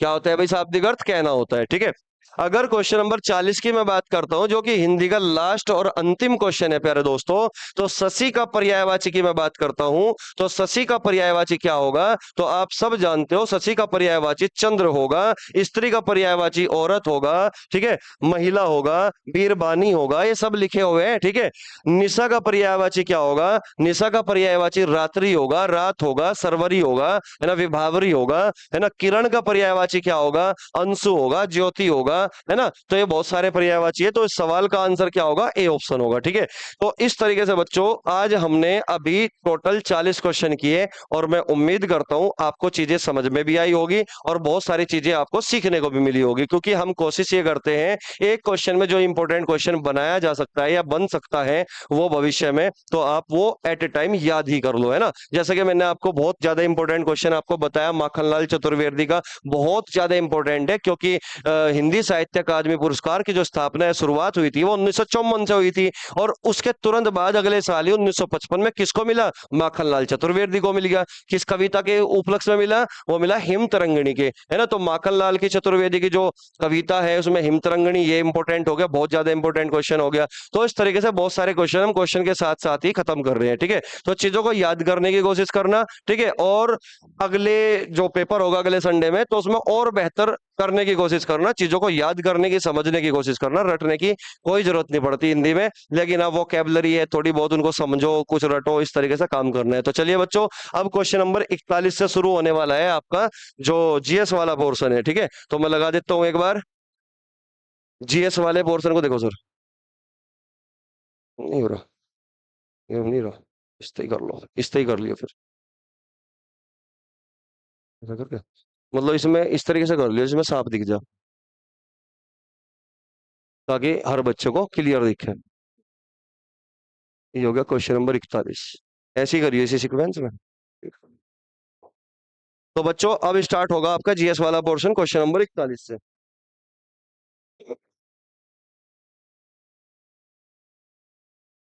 तो भाई उम्मीद करते हैं सभी साथियों का जो पेपर है वो बहुत अच्छा गया होगा। ठीक है, सभी ने जो है बेहतर प्रदर्शन किया होगा। तो चलिए, अब जो है आपने हिंदी का तो मिलान कर ही लिया, तो जब जीएस है, चलिए जीएस में भी हम देखते हैं, जीएस के पोर्शन में भी। तो जैसे कि साथियों हम बात करें, जो हमारा लास्ट संडे में हुआ था, तो वो तो हमने मिलवा ही दिया था पेपर। तो जो इस संडे में है आज 21 तारीख में, तो उसे देखते हैं। चलिए, तो साथियों अगर हम बात करें तो जो हमारा इसमें पहला क्वेश्चन है, ये बात कर रहा है साथियों, वह अकेला अधातु तत्व कौन सा है जो कमरे के तापमान पर तरल अवस्था में रहता है। यानी, जी जी जी, ठीक है सर, ठीक है, okay okay, okay sir, okay sir, okay. चलिए साथियों, ओके, देखिए, इसका कहना है कि वह अकेला धातु तत्व कौन सा है जो कमरे में तरल अवस्था पर होता है। यानी कि यहाँ पे बात कर रहा है ये अधातु तत्व की। ठीक है, अधातु तत्व की, और ये कह रहा है कि जो रूम टेम्परेचर है, रूम टेम्परेचर पर भी वो किस अवस्था में रहता है साथियों, तो वो रहता है तरल अवस्था में। तो उसकी अगर साथियों हम बात करेंगे, तो हमारे साथियों यहाँ पे चार ऑप्शन है, हमारे चार ऑप्शन है साथियों, जिसमें हमारा फ्रेंसियम है, हीलियम है, ब्रोमीन है और पारा है। तो साथियों उसका जो सही आंसर होगा वो हमारा क्या होगा, ब्रोमीन होगा। सही आंसर साथियों हमारा क्या होगा, ब्रोमीन होगा। यानी कि ये रूम टेम्परेचर पर भी साथियों तरल अवस्था जो लिक्विड फॉर्म है उसमें रहेगा साथियों। आगे बढ़ते हैं साथियों, तो अगला है कि भारत में वर्षा की परिवर्तितता न्यूनतम कहाँ पाई जाती है। यानी कि इसका कहना है कि जो भारत में जो वर्षा है, वर्षा में जो न्यूनतम डिफरेंस आता है, देखो न्यूनतम डिफरेंस की बात कर रहा है वो। ठीक है, यानी कि सबसे कम जो परिवर्तन है वो किस स्थान पे होगा। तो साथियों अगर बात करेंगे राजस्थान के थार मरुस्थल, पश्चिम पश्चिम घाट के पश्चिम ढलानों पे, केंद्रीय भारत में पूर्वी तटीय मैदानों में, तो सबसे कम साथियों जो डिफरेंस आता है वो आता है पश्चिम घाट के पश्चिमी ढलानों में। यानी कि सबसे कम जो बारिश में डिफरेंस रहता है साथियों, तो वो होगा हमारा ए, यानी पश्चिम घाट के पश्चिमी ढलानों में। नेक्स्ट क्वेश्चन है साथियों हमारा क्वेश्चन नंबर 43। इसका इसमें निम्नलिखित में से कौन सा अनुच्छेद 19(2), निम्नलिखित में से कौन सा अनुच्छेद 19(2) के तहत भाषण की स्वतंत्रता को प्रतिबंधित करने का वैध आधार नहीं है। यानी कि इसमें ये कह रहा है साथियों, निम्नलिखित में से कौन सा अनुच्छेद 19(2) के तहत भाषण की स्वतंत्रता को प्रतिबंधित करने का वैध अधिकार नहीं है। तो साथियों इसमें हम बात करें राज्य की सुरक्षा, सार्वजनिक स्वास्थ्य, विदेशों से मैत्रीपूर्ण संबंध, सार्वजनिक व्यवस्था। देखो साथियों, जैसे कि आप सभी को पता होगा, जो हमारा अनुच्छेद 19 है, कौन सा अनुच्छेद साथियों, अनुच्छेद जो 19 है साथियों, तो अनुच्छेद 19 के साथियों हमारे 6 भाग हैं। 19(1), 19(2), 19(3), 19(4), 19(5), 19(6). अब साथियों अगर हम बात करें, जो हमारा 19(1) है, 19(1) के 6 भाग हैं। 19 के कितने भाग है? 6। और 19(1) के भी कितने भाग हैं? 6। अगर हम अनुच्छेद 19(1) की बात करें साथियों, तो अनुच्छेद जो 19(1) है उसमें स्वतंत्रताएं दी गई है। जैसे कि आपने सुना होगा, वाक्य में व्यक्ति की स्वतंत्रता, भारत में भ्रमण करने की स्वतंत्रता, संघ बनाने की स्वतंत्रता, ठीक है, कोई भी व्यापार या कारोबार करने की स्वतंत्रता। तो ये सारी स्वतंत्रता अनुच्छेद 19(1) में है। और 19(2), 3, 4, 5, 6 में जो है इन पर प्रतिबंध लगाया गया है। जैसे मैं 19(1) की बात करूं, 19(1) का जो ए है साथियों, इसमें वाक एवं अभिव्यक्ति की स्वतंत्रता है, बोलने की स्वतंत्रता है। तो ये कह रहा है कि वो कौन सा आधार है जिसके आधार पे प्रतिबंध नहीं लगाया जा सकता? राज्य की सुरक्षा बिल्कुल लगाया जा सके। अगर आपके बोलने से राज्य की सुरक्षा पे कोई नकारात्मक प्रभाव पड़ता है, तो आपके बोलने पर प्रतिबंध लगा दिया जाएगा। विदेशों से महत्वपूर्ण संबंध, बिल्कुल रोक लगाई जा सकती है। भाई आप कोई ऐसी स्पीच देते हो जिससे हमारे पड़ोसी देशों के साथ संबंध खराब होते हैं, तो बिल्कुल प्रतिबंध लगाए जा सके। ऑप्शन डी, सार्वजनिक व्यवस्था। सार्वजनिक व्यवस्था का मतलब है जो सार्वजनिक व्यवस्था है, कानून व्यवस्था है, लॉ एंड ऑर्डर है, उसके लिए प्रतिबंध लगाया जा सकता है। प्रतिबंध किसके लिए लगेगा साथियों? सार्वजनिक स्वास्थ्य के लिए। यानी आपके बोलने से कोई सार्वजनिक स्वास्थ्य पे तो कोई ऐसा इफेक्ट नहीं पड़ेगा। तो इसलिए साथियों इसका सही आंसर क्या होगा? सार्वजनिक स्वास्थ्य होगा। उसके बाद है साथियों हमारा क्वेश्चन नंबर 44। इसका कहना है निम्नलिखित का मिलान कीजिए, यानी कि मिलान करना है। अनुच्छेद 123, तो 123 में क्या है साथियों? राष्ट्रपति का अध्यादेश है। 213 में क्या है? राज्यपाल का अध्यादेश है। 312 में क्या है? अखिल भारतीय सेवाएं हैं। यानी कि पहले का सी, पहले का सी तो यहां देख लेंगे, पहले का सी क्या है? यही है, आगे चेक करने की भी आवश्यकता नहीं हमें। देखिए एक ही ऑप्शन है जिसमें पहले का क्या है? सी है, दूसरे का क्या है? ए है। तो यहाँ पे देख लेंगे दूसरे का क्या है? ए है, तीसरे का क्या है? बी है। तो कोई समस्या ही नहीं है साथियों। तो ये हो गया हमारा क्वेश्चन नंबर 44। उसके बाद अगले क्वेश्चन की ओर बढ़ते हैं साथियों। अब इसके बाद है साथियों हमारा क्वेश्चन नंबर 45। ठीक है, क्वेश्चन नंबर है साथियों हमारा 45। तो चलिए 45 की बात करते हैं हम। क्वेश्चन नंबर जो 45 है साथियों, इसने कहा निम्नलिखित युग्मों पर विचार कीजिए, यानी कि जो ये जोड़े हैं इन पर विचार करना है।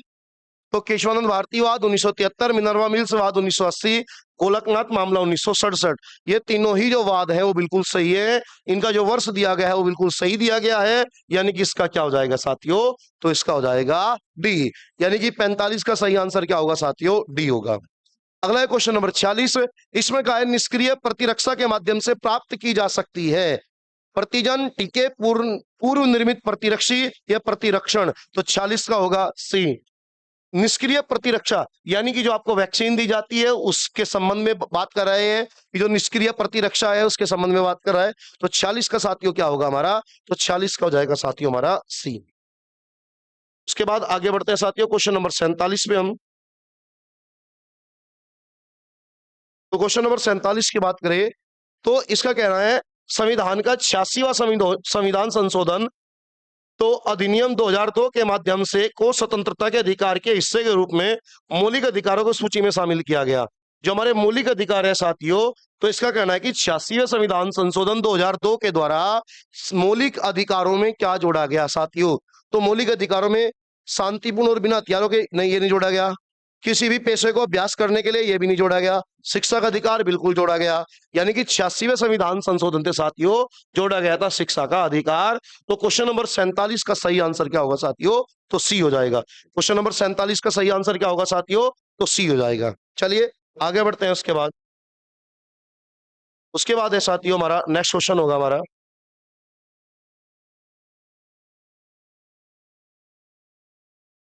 Question number 48।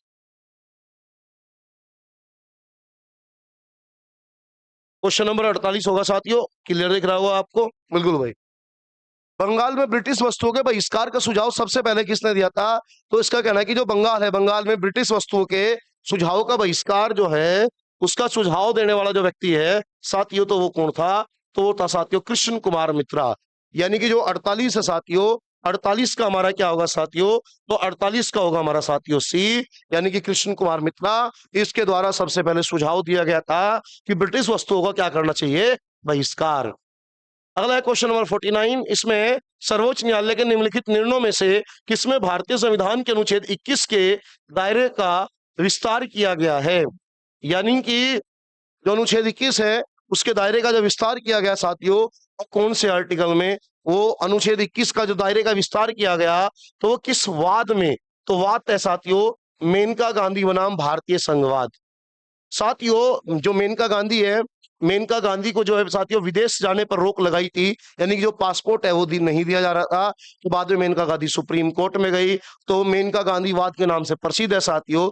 तो वहां पे अनुच्छेद जो 21 है उसे और बढ़ा दिया गया, उसका और विस्तार कर दिया गया, उसे और ब्रॉड कर दिया गया साथियों।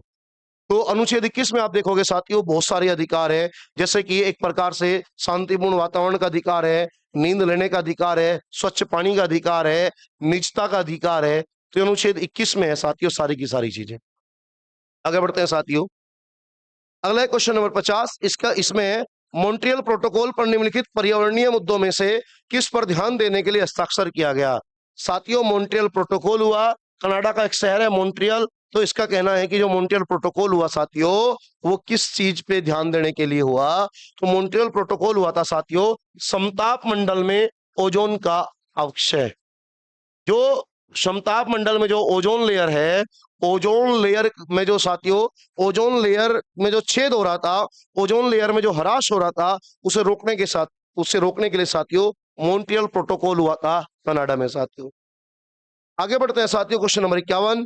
इसमें ध्वनि प्रदूषण की तीव्रता को मापा जाता है। तो ध्वनि प्रदूषण की तीव्रता को कहीं में नापते हैं साथियों, तो डेसिबल में नापते हैं, सभी को पता है।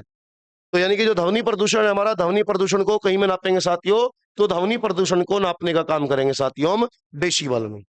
चलिए उसके बाद आगे बढ़ते हैं साथियों।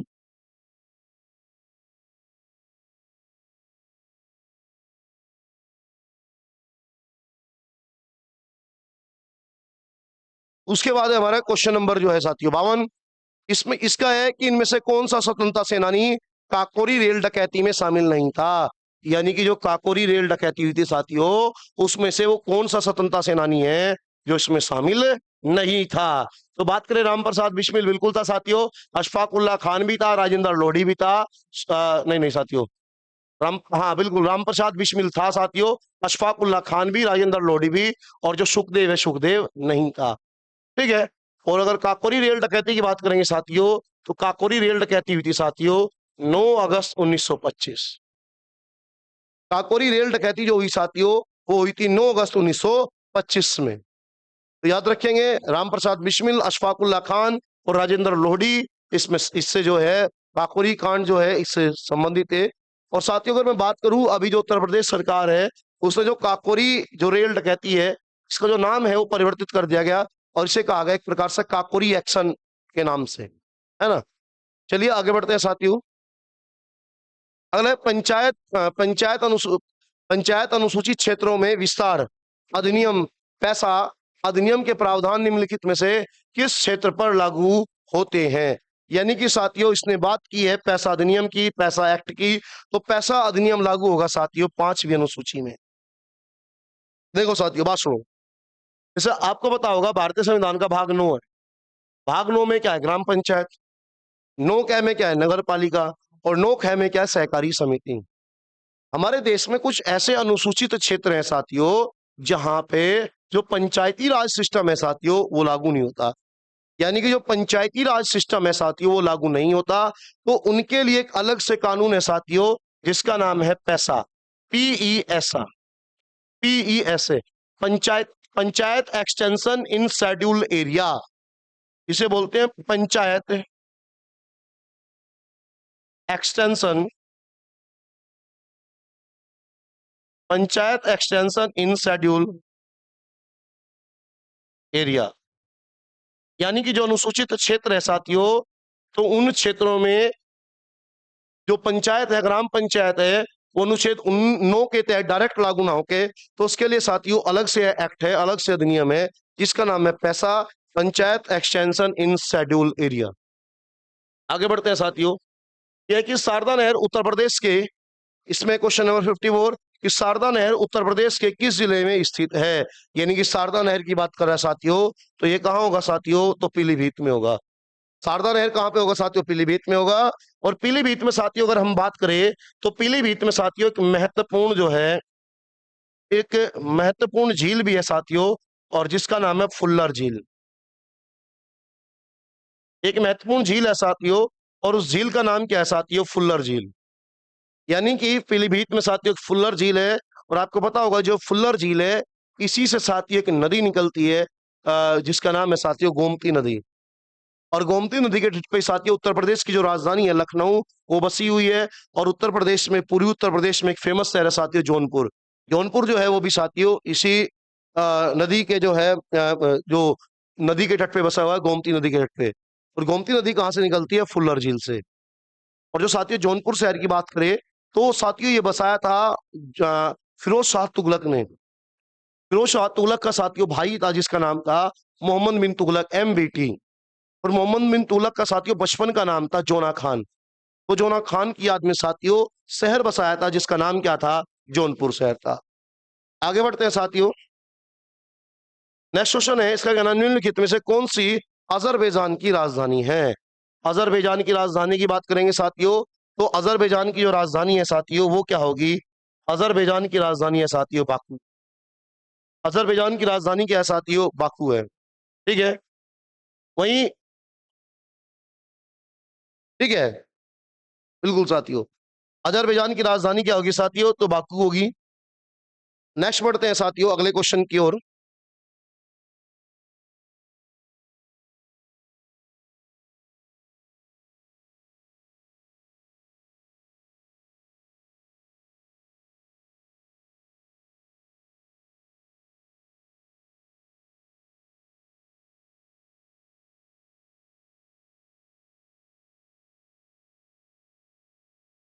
चलिए साथियों, अगले साथियों इसमें निम्नलिखित में से किस मामले को चुनावी प्रकरण के नाम से जाना जाता है?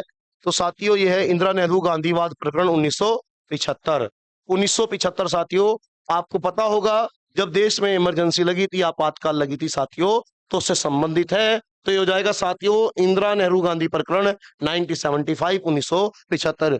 वहीं साथियों अगर हम बात करेंगे तो आपको पता ही होगा केशवानंद भारतीवाद के विषय में, जो कि एक बहुत ही महत्वपूर्ण वाद है साथियों। ठीक है, जो कि आज तक भारतीय न्यायिक इतिहास में सबसे बड़ी बेंच बनी थी साथियों केशवानंद भारतीवाद में। तो यहाँ पे साथियों जो चुनावी प्रकरण से संबंधित होगा वो इंदिरा नेहरू गांधीवाद होगा, जो कि 95 से संबंधित, 1975 से संबंधित है। आगे बढ़ते हैं साथियों, अगला है बीएनएस में बलात्कार की परिभाषा में सहमति की उम्र क्या है? उसमें साथियों जो सहमति की उम्र मानी गई है वो कितनी है? तो वो 18 वर्ष है। यानी कि जो सहमति की आयु है साथियों वो 18 वर्ष है। यानी कि अगर कोई किसी की आयु 18 वर्ष से कम है, यानी कोई जो फीमेल है वो उसकी एज 18 वर्ष से कम है, और वो अगर सहमति भी देती है साथियों, तो उसकी सहमति को अवैध माना जाएगा, इनलीगल माना जाएगा। क्योंकि 18 वर्ष से जो कम आयु की कोई भी है उसकी सहमति को वैध नहीं माना जाएगा। उसकी उसके लिए उसके माता पिता की सहमति चाहिए साथियों। ठीक है, तो इसका जो सही आंसर होगा साथियों वो बी होगा, 18 वर्ष होगा। आगे बढ़ते हैं साथियों, भारतीय दंड संहिता किसके द्वारा तैयार की गई? तो यहाँ पे साथियों ये बात कर रहा है ये आईपीसी के संदर्भ में, यानी कि इंडियन पिनल कोड, भारतीय दंड संहिता के विषय में बात कर रहा है साथियों। तो जो साथियों आईपीसी है, इंडियन पिनल कोड है, इसकी जो साथियों ये बनाई गई थी, तो ये बनाया गया था भारत के पहले विधि आयोग के द्वारा। किसके द्वारा बनाया गया साथियों? तो ये बनाया गया था भारत के पहले विधि आयोग के द्वारा। ठीक है, और जिसके अध्यक्ष थे साथियों, आपने एक व्यक्ति का नाम सुना होगा, लॉर्ड मैकाले। तो लॉर्ड मैकाले इसके अध्यक्ष थे। तो उन्हीं के द्वारा जो है आईपीसी, इंडियन पिनल कोड, भारतीय दंड संहिता जो है साथियों वो बनाई गई थी।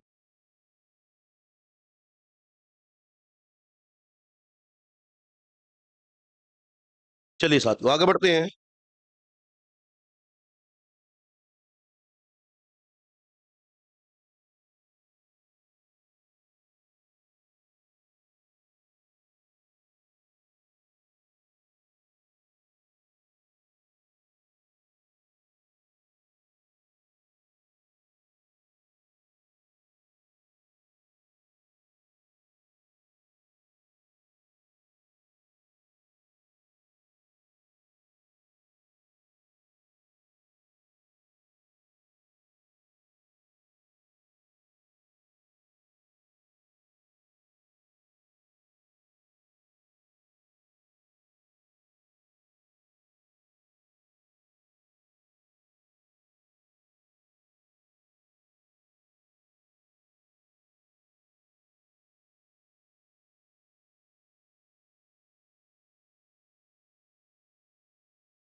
चलिए साथियों, है ना, बढ़ते हैं आगे। उसके बाद अगला जो हमारा क्वेश्चन है साथियों है मौर्य शासन व्यवस्था में तीर्थ का अर्थ क्या है। यानी कि साथियों, जैसा कि आपने इतिहास में मौर्य काल पढ़ा होगा, आपको पता होगा कि जो हमारा मौर्य वंश है, मौर्य वंश का संस्थापक कौन था साथियों? तो कौन था? चंद्रगुप्त मौर्य था साथियों। चंद्रगुप्त मौर्य था। चंद्रगुप्त मौर्य था साथियों। तो ठीक है, ठीक, चलो। तो साथियों, तो यहाँ पे कह रहा है कि जो मौर्य शासन है, जो मौर्य काल है साथियों, तो मौर्य काल में जो तीर्थ वर्ड है साथियों, तो उसके कहना है कि जो तीर्थ वर्ड है उसका अर्थ क्या है। यानी मौर्य काल में जो तीर्थ शब्द है साथियों, उसका प्रयोग किसके लिए किया जाता था? तो उसका प्रयोग किया जाता था साथियों प्रशासनिक विभाग के लिए। किसके लिए होगा साथियों? तो प्रशासनिक विभाग के लिए होगा साथियों। अगला है नेक्स्ट क्वेश्चन हमारा, एक इसका कहना है निम्नलिखित में से कौन सा कोशिका में सबसे छोटा अंगक है। यानी कि जो हमारी सेल है साथियों, जो हमारी कोशिका है, तो ये बात कर रहा है कि जो हमारी कोशिका है उसमें सबसे छोटा कोशिकांग क्या है। सबसे छोटा सेल ऑर्गेनल्स क्या है, यानी सबसे छोटा कोशिकांग क्या है। तो साथियों, सबसे छोटे कोशिकांग की बात करेंगे तो लाइसोसोम नहीं, स्फेरोसोम नहीं है, पेरोक्सिसोम नहीं है। सबसे छोटा क्या होगा साथियों? हमारा राइबोसोम होगा। यानी कि जो हमारी कोशिका है साथियों, उसमें जो सबसे छोटा कोशिकांग होता है वो क्या होता है साथियों? राइबोसोम होता है। और आपको ये पता होगा साथियों कि जो हमारा राइबोसोम है, हमारे राइबोसोम की खोज करी थी साथियों पैलेड नाम के व्यक्ति ने। किसने करी थी साथियों? पैलेड नाम के व्यक्ति ने करी थी। इस वजह से राइबोसोम का एक जो अन्य नाम है साथियों, वो पैलेड कण भी है। यानी कि जो राइबोसोम है साथियों, राइबोसोम को पैलेड कण के नाम से भी जाना जाता है। और राइबोसोम निर्माण करता है साथियों प्रोटीन की। राइबोसोम किसका निर्माण करेगा साथियों? तो प्रोटीन का निर्माण करेगा। इसलिए राइबोसोम को कहा जाता है protein factory of human body. यानी कि जो मानव शरीर है, मानव शरीर की जो प्रोटीन फैक्ट्री है साथियों, वो किसे कहा जाता है साथियों? राइबोसोम को कहा जाता है। वहीं साथियों, अगर हम कोशिका की बात करें तो कोशिका का खोजकर्ता कौन था साथियों? तो कोशिका का खोजकर्ता कौन था? तो सभी को पता होगा आपको कौन था, तो रॉबर्ट हुक था साथियों। तो कोशिका का खोजकर्ता कौन था साथियों? राइबोसोम था। वहीं कोशिका के अगर साथियों सबसे बड़े कोशिकांग की बात करेंगे तो वो हमारा क्या होगा? केंद्रक होगा। वो हमारा क्या होगा? न्यूक्लियस होगा। चलिए आगे बढ़ते हैं। उसके बाद अगला क्वेश्चन है हमारा, इसमें लखनऊ समझौते में किन दो पक्षों ने हस्ताक्षर किए थे।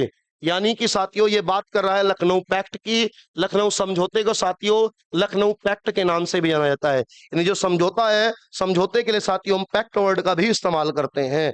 तो ये लखनऊ पैक्ट की बात कर रहा है, जो कि हुआ था साथियों 1916 में। 1916 में होता साथियों लखनऊ समझौता। तो ब्रिटिश और मुस्लिम लीग नहीं, नरमपंथी और कांग्रेस नहीं, कांग्रेस और मुस्लिम लीग, नरमपंथी और मुस्लिम लीग। तो साथियों इसका जो सही आंसर होगा वो होगा सी। यानी कि जो 1916 में जो लखनऊ समझौता हुआ था साथियों, वो हुआ था कांग्रेस और मुस्लिम लीग के बीच में। और इस समय साथियों कांग्रेस के जो अध्यक्ष थे वो थे अंबिका मजूमदार। जो कांग्रेस पार्टी के अध्यक्ष थे साथियों वो अंबिका मजूमदार थे। यानी कि जो कांग्रेस पार्टी साथियों, यहाँ पे 1916 में क्या है, नरम दल और गरम दल भी एक साथ आ गए थे। यानी कांग्रेस पार्टी एक साथ आ गए, और फिर कांग्रेस के साथ साथियों कौन आ गया था? तो मुस्लिम लीग भी आ गई थी। तो इसमें सबसे जो बेहतर आंसर होगा यहाँ पे साथियों, इसका वो सी होगा। नेक्स्ट क्वेश्चन है हमारा क्वेश्चन नंबर 62। इसका कहना है लॉर्ड कर्जन निम्नलिखित में से किस घटना से संबंधित है। यानी कि लॉर्ड कर्जन के विषय में बात कर रहा है। लॉर्ड कर्जन, चलिए ऑप्शन की ओर चलते हैं। बंगाल विभाजन, डूनंड आयोग की स्थापना, भूटान युद्ध, बजट की प्रणाली का परिचय। तो आप सभी को पता होगा साथियों बंगाल विभाजन। यानी कि जो बंगाल विभाजन हुआ साथियों, तो उस समय जो भारत में वायसराय था साथियों वो कौन था? लॉर्ड कर्जन है। साथियों अगर लॉर्ड कर्जन की बात करें तो लॉर्ड कर्जन भारत के सबसे एक प्रकार से कहा जा तो भारत में जो कुख्यात वायसराय हुए, यानी कि जिन वायसराय को अच्छा नहीं माना जाता, तो उन्हीं वायसराय में साथियों एक कौन था? तो एक है हमारा लॉर्ड कर्जन। लॉर्ड कर्जन ने साथियों बंगाल का विभाजन किया। और बंगाल का विभाजन किस वर्ष किया साथियों? 1905 में। और ये अप्लाई हुआ था साथियों 16 अक्टूबर को। कब अप्लाई हुआ था साथियों? 16 अक्टूबर 1905 को।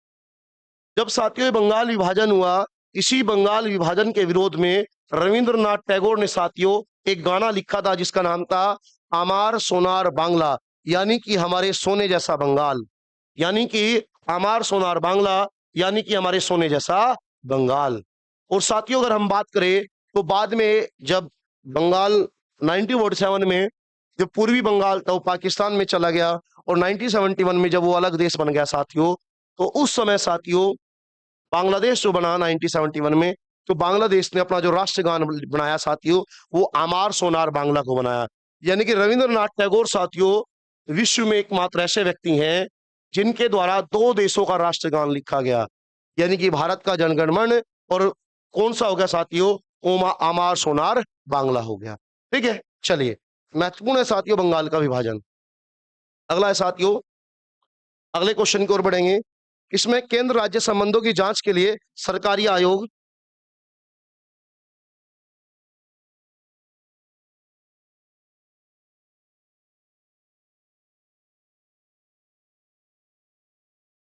चलिए सर, इसमें केंद्र राज्य संबंधों की जांच के लिए सरकारी आयोग की स्थापना की गई थी। यानी कि साथियों एक आयोग की स्थापना हुई, इस आयोग का नाम क्या था साथियों, सरकारी आयोग था।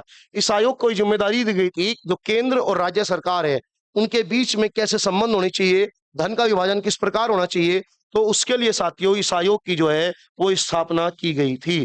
तो ये पूछ रहा है कि जो सरकारी आयोग है, इस आयोग की स्थापना कब हुई थी, तो इस आयोग की स्थापना हुई थी साथियों 1983 में, यानी कि 1983 में। अगला है उसके बाद क्वेश्चन नंबर 64 है साथियों, क्वेश्चन नंबर 64 है। इसमें कहना है कि CO2 जब अधिक मात्रा में प्रवाहित होता है तब चूने का जल किसके कारण पुनः रंगहीन हो जाता है। यानी इसका कहना है कि CO2 जब अधिक मात्रा में प्रवाहित होता है तो जो चूना है, चूना चूना जो जल में होगा तो किसके कारण वो रंगहीन हो जाएगा, यानी कि उसका जो रंग है वो गायब हो जाएगा साथियों। तो किसकी वजह से होगा साथियों, तो होगा कैल्शियम बाइकार्बोनेट की वजह से। यानी कि यहाँ पे जो रंगहीन होगा साथियों किसकी वजह से होगा, तो ये हो जाएगा साथियों कैल्शियम बाइकार्बोनेट की वजह से। तो यहाँ पे क्वेश्चन नंबर 64 का सही आंसर होगा साथियों ऑप्शन बी, कैल्शियम बाइकार्बोनेट। अगला है साथियों, किस अधिनियम में जमानती और गैर जमानती अपराध की परिभाषा दी गई है। जमानती और गैर जमानती अपराध की परिभाषा दी गई है साथियों BNSS, यानी कि भारतीय नागरिक सुरक्षा संहिता, BNSS। प्रीवियस जो क्वेश्चन हल कराया था साथियों उसमें बताया था BNSS में साथियों 39 अध्याय है, 39 अध्याय है। तो इसमें जमानती और गैर जमानती दोनों की जो परिभाषाएं दी गई साथियों, तो वो किस में दी गई है साथियों, वो दी गई है BNSS में। नेक्स्ट है, वंदे मातरम का अंग्रेजी में अनुवाद किसने किया था। आप सभी को पता है साथियों कि जो वंदे मातरम है हमारा राष्ट्रगीत है, और वंदे मातरम किसके द्वारा लिखा गया था साथियों, तो बंकिम चंद्र चटर्जी के द्वारा। उनकी किताब थी साथियों जिसका नाम क्या था, आनंद मठ था। लेकिन यहाँ पे साथियों ये नहीं पूछ रहा है कि वंदे मातरम किसने लिखा, यहाँ पे साथियों ये बात कर रहा है कि जो वंदे मातरम है उसका अंग्रेजी में अनुवाद, उसका अंग्रेजी में ट्रांसलेशन करने का काम किसने करा था साथियों। तो अगर वंदे मातरम की बात करेंगे साथियों, तो वंदे मातरम को अंग्रेजी में कन्वर्ट करने का काम करा था साथियों अरविंदो घोष ने, अरविंदो घोष। इनके द्वारा कई पुस्तकें लिखी गई, एक प्रकार ये फिलोसफर थे, दार्शनिक थे। तो इन्हीं के द्वारा साथियों जो वंदे मातरम है उसे अंग्रेजी भाषा में कन्वर्ट किया गया था, अंग्रेजी भाषा में उसका अनुवाद किया गया था। अगला है साथियों क्वेश्चन नंबर 67। इसमें कह रहा है कि भारत के संविधान की 11वीं अनुसूची किसके बीच शक्तियों का वितरण करती है। साथियों जैसे आप सभी को पता है कि जो हमारा संविधान है, हमारे संविधान में ओरिजिनल संविधान में कितनी अनुसूची थी, 8। बाद में 4 अनुसूची जोड़ी गई साथियों। तो फिलहाल हमारे संविधान में कितनी अनुसूची है साथियों, 12 अनुसूची है। यानी कि जो हमारा कॉन्स्टिट्यूशन है वर्तमान में 12 अनुसूची है। जैसे अनुसूची 1 की बात करें उसमें संघ और राज्य क्षेत्र है, अनुसूची 2 की बात करेंगे साथियों तो उसमें वेतन भत्ता है, 3 में क्या है, शपथ है, 4 में क्या है, राज्यसभा सीटों का आवंटन है, 5 में क्या है, SC ST है, 6 में क्या है, AMTM है, 7 में क्या है, शक्तियों का क्या है साथियों, बंटवारा है, 8 में भाषाएं, 8 में क्या है, भाषाएं, 9 में भूमि सुधार, 10 में दल बदल, और 11 में ग्राम पंचायत, 12 में नगर पालिका। और साथियों ये चर्चा किसकी कर रहा है, ये एक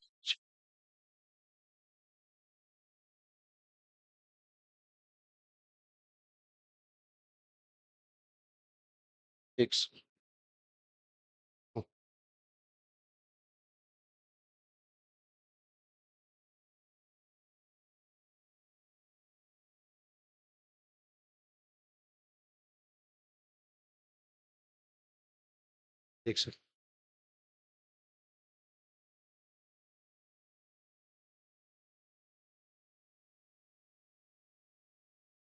67 बस बस।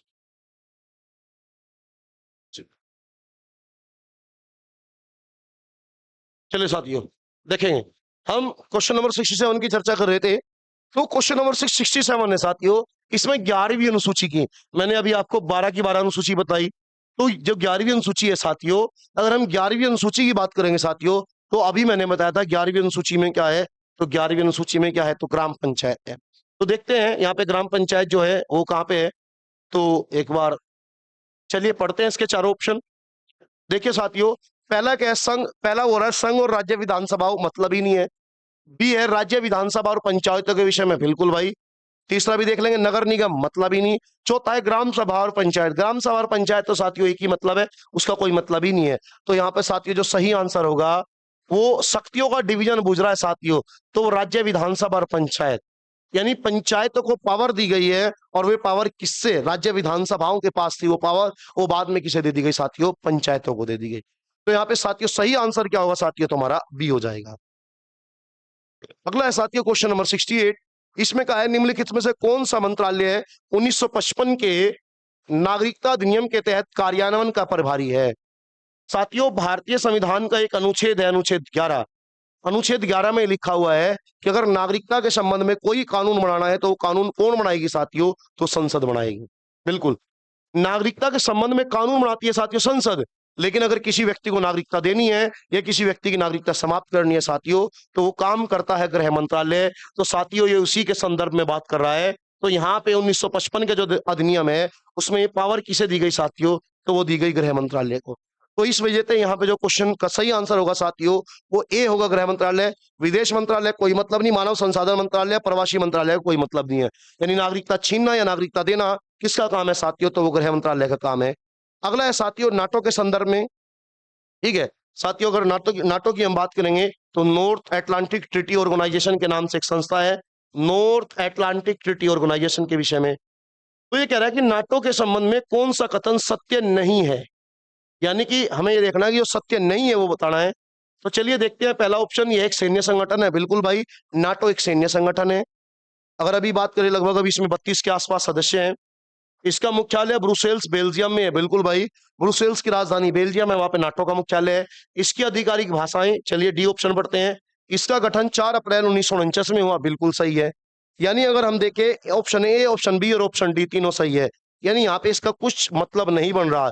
इसकी आधिकारिक भाषाएं, क्या आधिकारिक भाषाएं भाई, वो तो स्पष्ट ही नहीं किया गया। तो यहाँ पे हमारे पास ये 3 ऑप्शन बिल्कुल सही है, और इसने यही पूछा था गलत क्या है, तो हमारा गलत क्या हो जाएगा साथियों, तो गलत क्या होगा साथियों, हमारा सी होगा। चलिए उसके बाद आगे बढ़ते हैं साथियों, हम नेक्स्ट क्वेश्चन की ओर चलेंगे।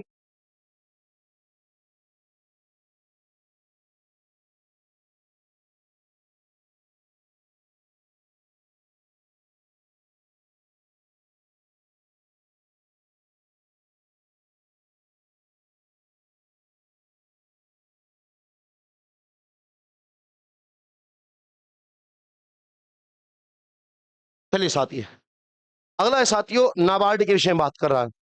आपको साथियों मैंने पहले भी कई बार चर्चा करी है, हमने कहा कि जो नाबार्ड है, नाबार्ड एक साथियों क्या है, वित्तीय संस्थान है। नाबार्ड कोई बैंक नहीं है साथियों। अगर हम नाबार्ड की बात करेंगे साथियों, नाबार्ड कोई साथियों बैंक ना होकर एक क्या है साथियों, वित्तीय संस्थान है। ठीक है, वित्तीय संस्थान है। तो साथियों इसका कहना है नाबार्ड ऋण प्रदान करता है, नाबार्ड ऋण प्रदान करता है कृषि क्रियाओं के लिए। चलिए दूसरा ऑप्शन है कृषि क्रियाओं व ग्रामीण विकास के लिए, तीसरा ऑप्शन है हस्तशिल्प वन्य शिल्प के लिए, और चौथा ऑप्शन है इनमें से सभी के लिए। तो साथियों आपको पता है कि जो नाबार्ड है, नाबार्ड जो ऋण प्रदान करता है साथियों, वो करता है एग्रीकल्चर के लिए। और जो ग्रामीण क्षेत्र है साथियों, उन ग्रामीण क्षेत्रों के विकास के लिए। जैसे कि साथियों अगर हम नाबार्ड की बात करें तो national bank of agriculture and rural development. यहाँ एनए का मतलब साथियों नेशनल होगा, बी का मतलब बैंक होगा, ए का मतलब एग्रीकल्चर होगा, और आर का मतलब रूरल होगा, और डी का मतलब क्या होगा साथियों, डेवलपमेंट होगा। यानी कि एग्रीकल्चर कृषि के लिए भी, और साथियों ग्रामीण क्षेत्रों के विकास के लिए भी। तो सही आंसर क्या होगा साथियों, बी होगा। यानी कि सही आंसर ए नहीं होगा, यहाँ भी कृषि क्रियाएं हैं, लेकिन साथियों ये कृषि क्रियाओं के साथ साथ ग्रामीण क्षेत्रों के विकास के लिए भी देता है। तो उससे सही आंसर क्या होगा साथियों, इसका बी हो जाएगा। पढ़ते हैं अगले क्वेश्चन की ओर। क्वेश्चन नंबर है हमारा 71। इसका कहना है डिफॉल्ट रूप से कंप्यूटर स्क्रीन के डेस्कटॉप पर एकमात्र आइटम होता है, यानी कि जैसे आप कंप्यूटर स्क्रीन को ऑन करोगे तो कंप्यूटर स्क्रीन पे ऑटोमेटिक आपको क्या दिखाई देगा, टास्क बार, बिल्कुल, नेटवर्क ब्राउजर भी होगा, आइकन्स भी होंगे। भाई आप लैपटॉप या कंप्यूटर सिस्टम को जब ऑन करोगे, आपको डिफॉल्ट यानी ऑटोमेटिक वहां पे टास्क बार भी होगा, नेटवर्क ब्राउजर भी होगा, आइकन्स भी होंगे, उपरोक्त सभी। तो सही आंसर क्या होगा साथियों? तो सही आंसर हमारा 71 का क्या होगा साथियों? तो डी होगा, यानी कि उपरोक्त सही होगा। बढ़ते हैं अगले क्वेश्चन की ओर साथियों। इसमें क्वेश्चन नंबर बढ़ते हैं अगला हमारा 72। इसमें निम्नलिखित में से किसे सतह के इकाई क्षेत्र पर सामान्य रूप से बल के रूप में परिभाषित किया जाता है? यानी इसका कहना निम्नलिखित में किस सतह के इकाई क्षेत्र पर सामान्य रूप से बल के रूप में परिभाषित किया जाता है, यानी कि सतह पर लगने वाला बल के विषय में बात कर रहा है। तो साथियों वो क्या होगा? दबाव होगा। तो क्या होगा साथियों? दबाव होगा, प्रेशर होगा, यानी प्रेशर के संबंध में बात करता है। अगला क्वेश्चन कह रहा है साथियों, मृदा अपरदन को कम करने के लिए सबसे प्रभावी फसल निम्नलिखित में से कौन सी है? यानी कि साथियों जो मृदा अपरदन हो रहा है खेतों में, उस मृदा अपरदन को रोकने के लिए सबसे बेहतर फसल कौन सी है साथियों? चावल, चना, अरहर, गेहूं। तो साथियों सबसे बेहतर फसल होती है दाल। सबसे बेहतर फसल क्या होती है साथियों? दाल होती है। और दाल में भी हम बात करें साथियों, कौन सी होगी? अरहर की दाल। कौन सी होगी? अरहर की दाल। अरहर की दाल जो है साथियों, ये मृदा अपरदन को रोकने का काम करती है। और वही साथियों अगर उड़द की दाल की बात करें हम साथियों, उड़द की दाल जो जो है वो खेत की उर्वरक क्षमता को बढ़ाने का काम करती है। तो याद रखेंगे, खेत की उर्वरक क्षमता को बढ़ाने का काम करती है उड़द की दाल। और वहीं अपरदन को रोकने का काम कौन करेगी साथियों? तो वो करेगी अरहर की दाल।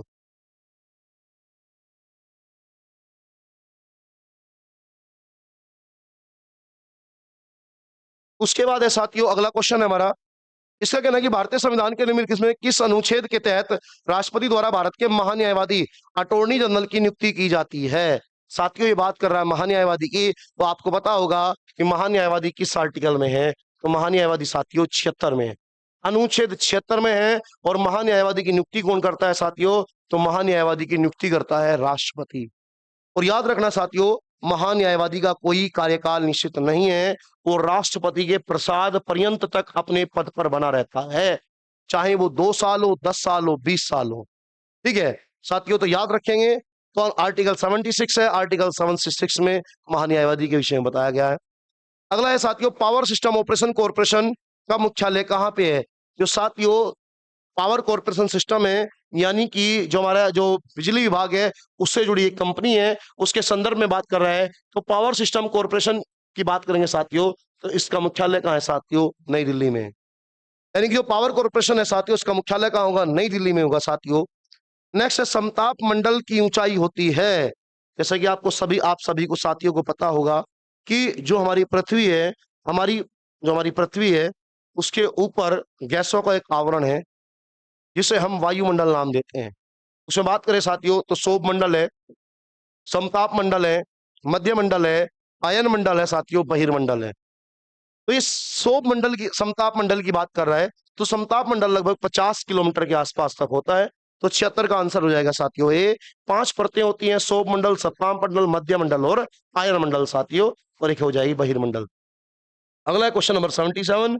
भारतीय संविधान के किस भाग में राज्य के नीति के सिद्धांतों की गणना की गई है? यानी कि बात कर रहा है साथियों डीपीएसपी की, directive principle of state policy, DPSP. तो डीपीएसपी भारतीय संविधान के किस भाग में है साथियों? तो डीपीएसपी है भारतीय संविधान के भाग 4 में। और डीपीएसपी की बात करें साथियों, तो डीपीएसपी हमने साथियों कहां से लिए हैं? तो डीपीएसपी लिए हैं साथियों हमने आयरलैंड से। तो डीपीएसपी कहां से लिए हैं साथियों? तो डीपीएसपी हमने कहां से लिए हैं? तो साथियों आयरलैंड से लिए हैं।